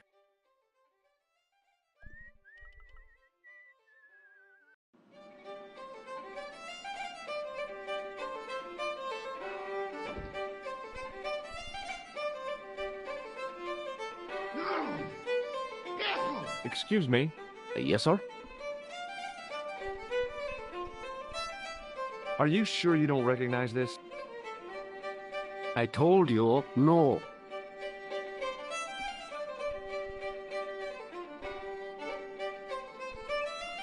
Thanks. It was an electric glass washer. It looked even older than the barman.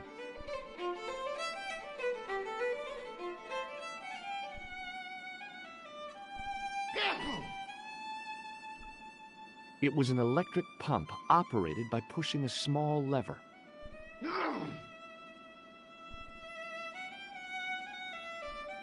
The white whiskers on the bartender. The resemblance ended there.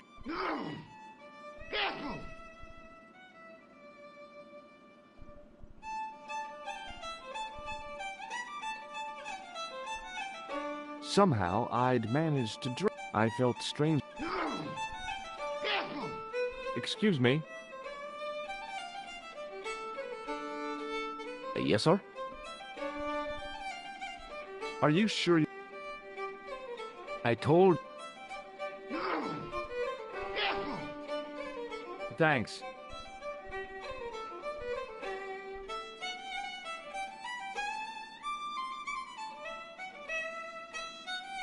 Hello again.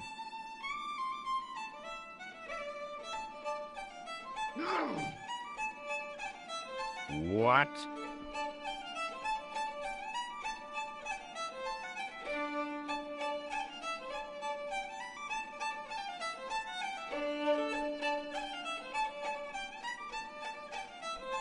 I'll see you later.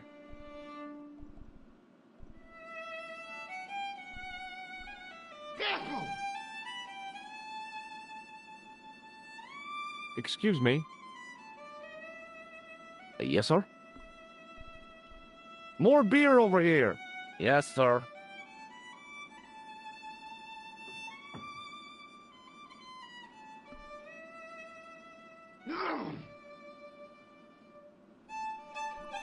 Thanks.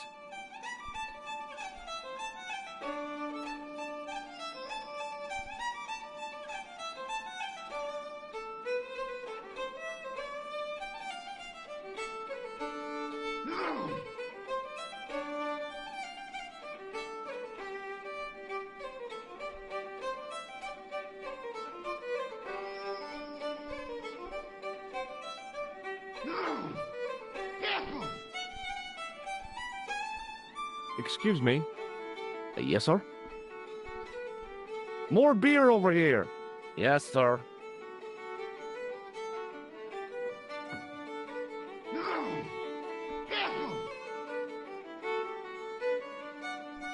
Thanks.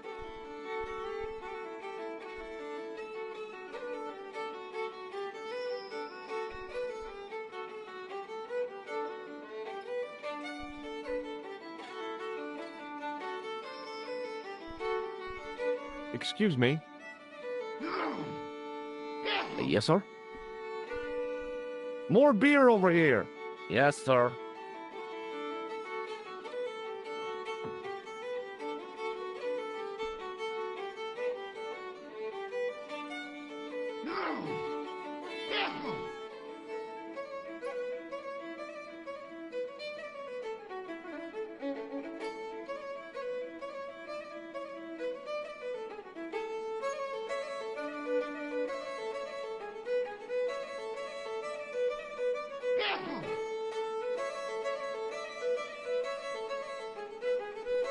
Thanks.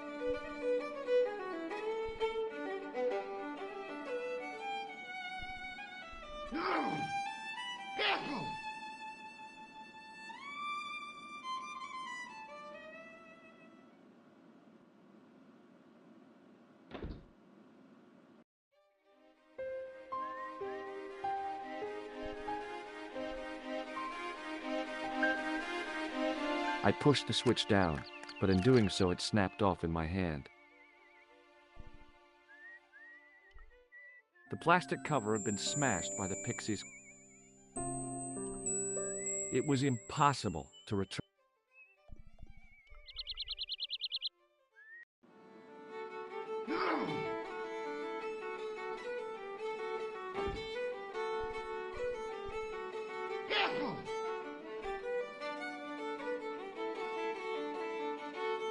Excuse me. Yes, sir? Are you sure you don't recognize? I told... Thanks.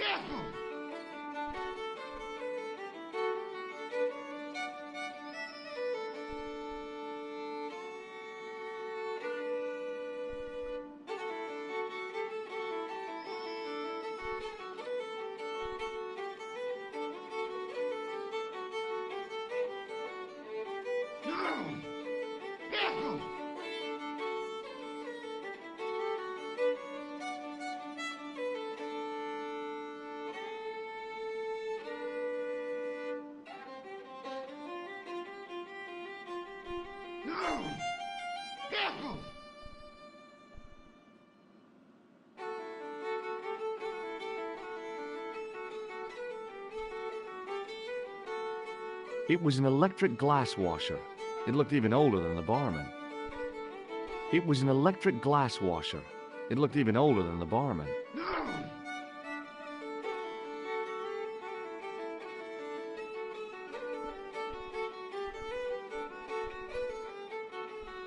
Excuse me. Yes, sir? Are you sure you don't recognize? I told...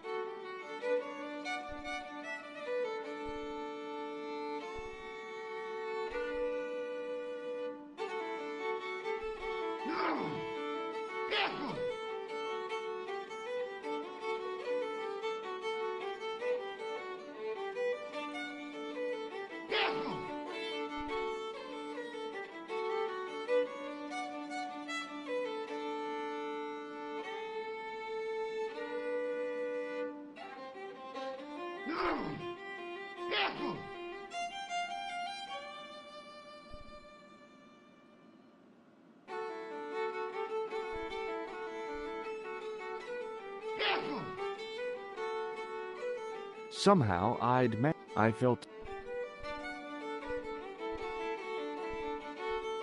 Excuse me. Yes, sir? Give me another beer, dude. Give everyone another beer. Let's party, guys. I think you've had enough, don't you? Hey, listen. Is it supposed to taste the way it does? Gopaline stout is brewed from the finest chemicals in the world.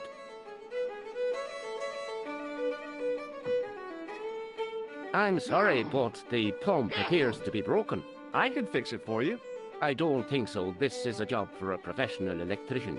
Oh well, At least the glass washer is still working. It's not my beer, is it? It just so happens I'm an electrician. Check out my credentials. Well, no. Isn't that marvelous? Here's a house bedeviled with faulty wiring of a wayward nature. Here's you, an electric man, with a little plastic card to prove it. I still want to see what you can do before I let you touch me beer pumps. You can make a start on the glass washer.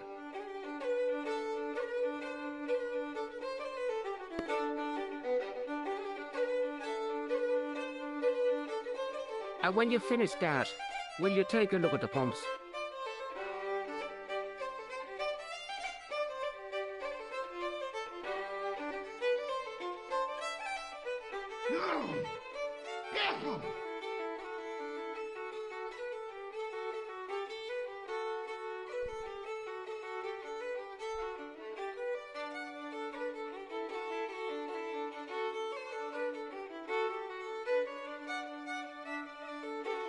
There was nothing physically wrong with the glass washer.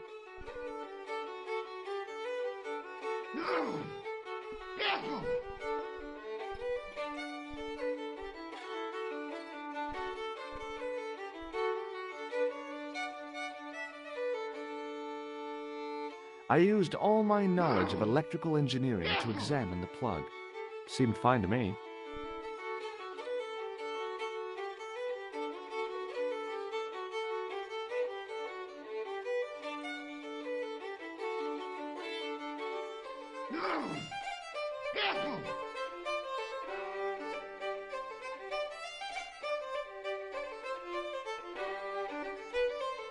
It was an electrical plug attached to the glass washer.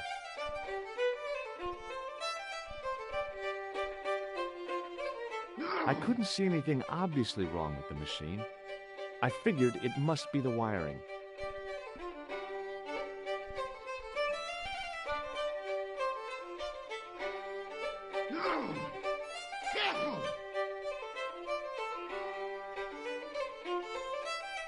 I replaced the fuse with a piece of wire. I knew it was dangerous, but I was desperate enough to disregard everything I knew about standard safety precautions.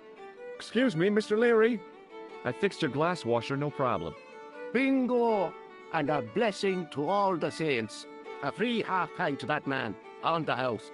Now, could you take a look at the beer pumps? Well, I guess so, but I'm not making any promises. If you can't fix them, I'll have a riot on me hands. The pumps are in the cellar, right? That's right. You'll find a flashlight down there somewhere.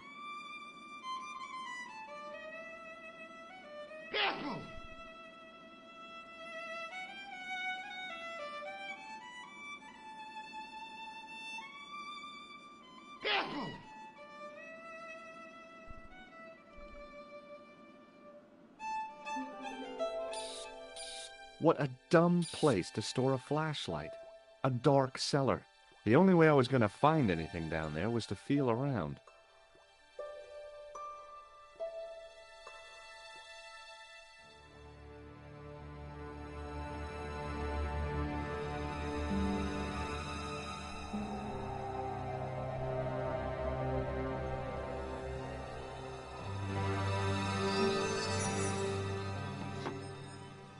I pushed the lever and heard the grating of metal, but nothing appeared to happen.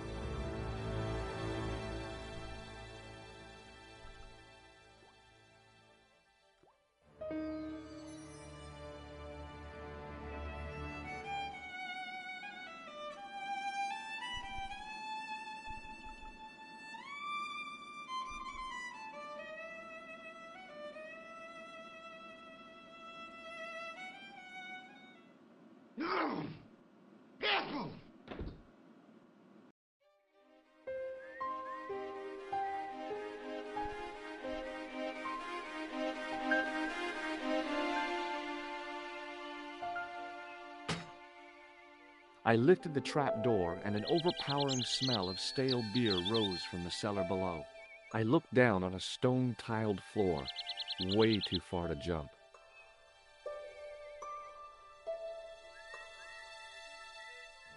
Excuse me. There was a nasty feeling in my guts I usually associated with light opera. It was Khan. What's the problem? Did you see what happened here a few minutes ago? What was that? A man was involved in an unfortunate accident. I didn't see anything. What about the boy? Well, he doesn't know anything either. The kid, well, you know how it is in these rural communities. Not enough genes to go round. I prayed McGuire had the sense to keep his mouth shut. Was the guy hurt bad? He is being taken care of, but he thinks he dropped a small parcel. You didn't happen to find it, did you? If I had, I would have taken it to the police. Of course. Thank you.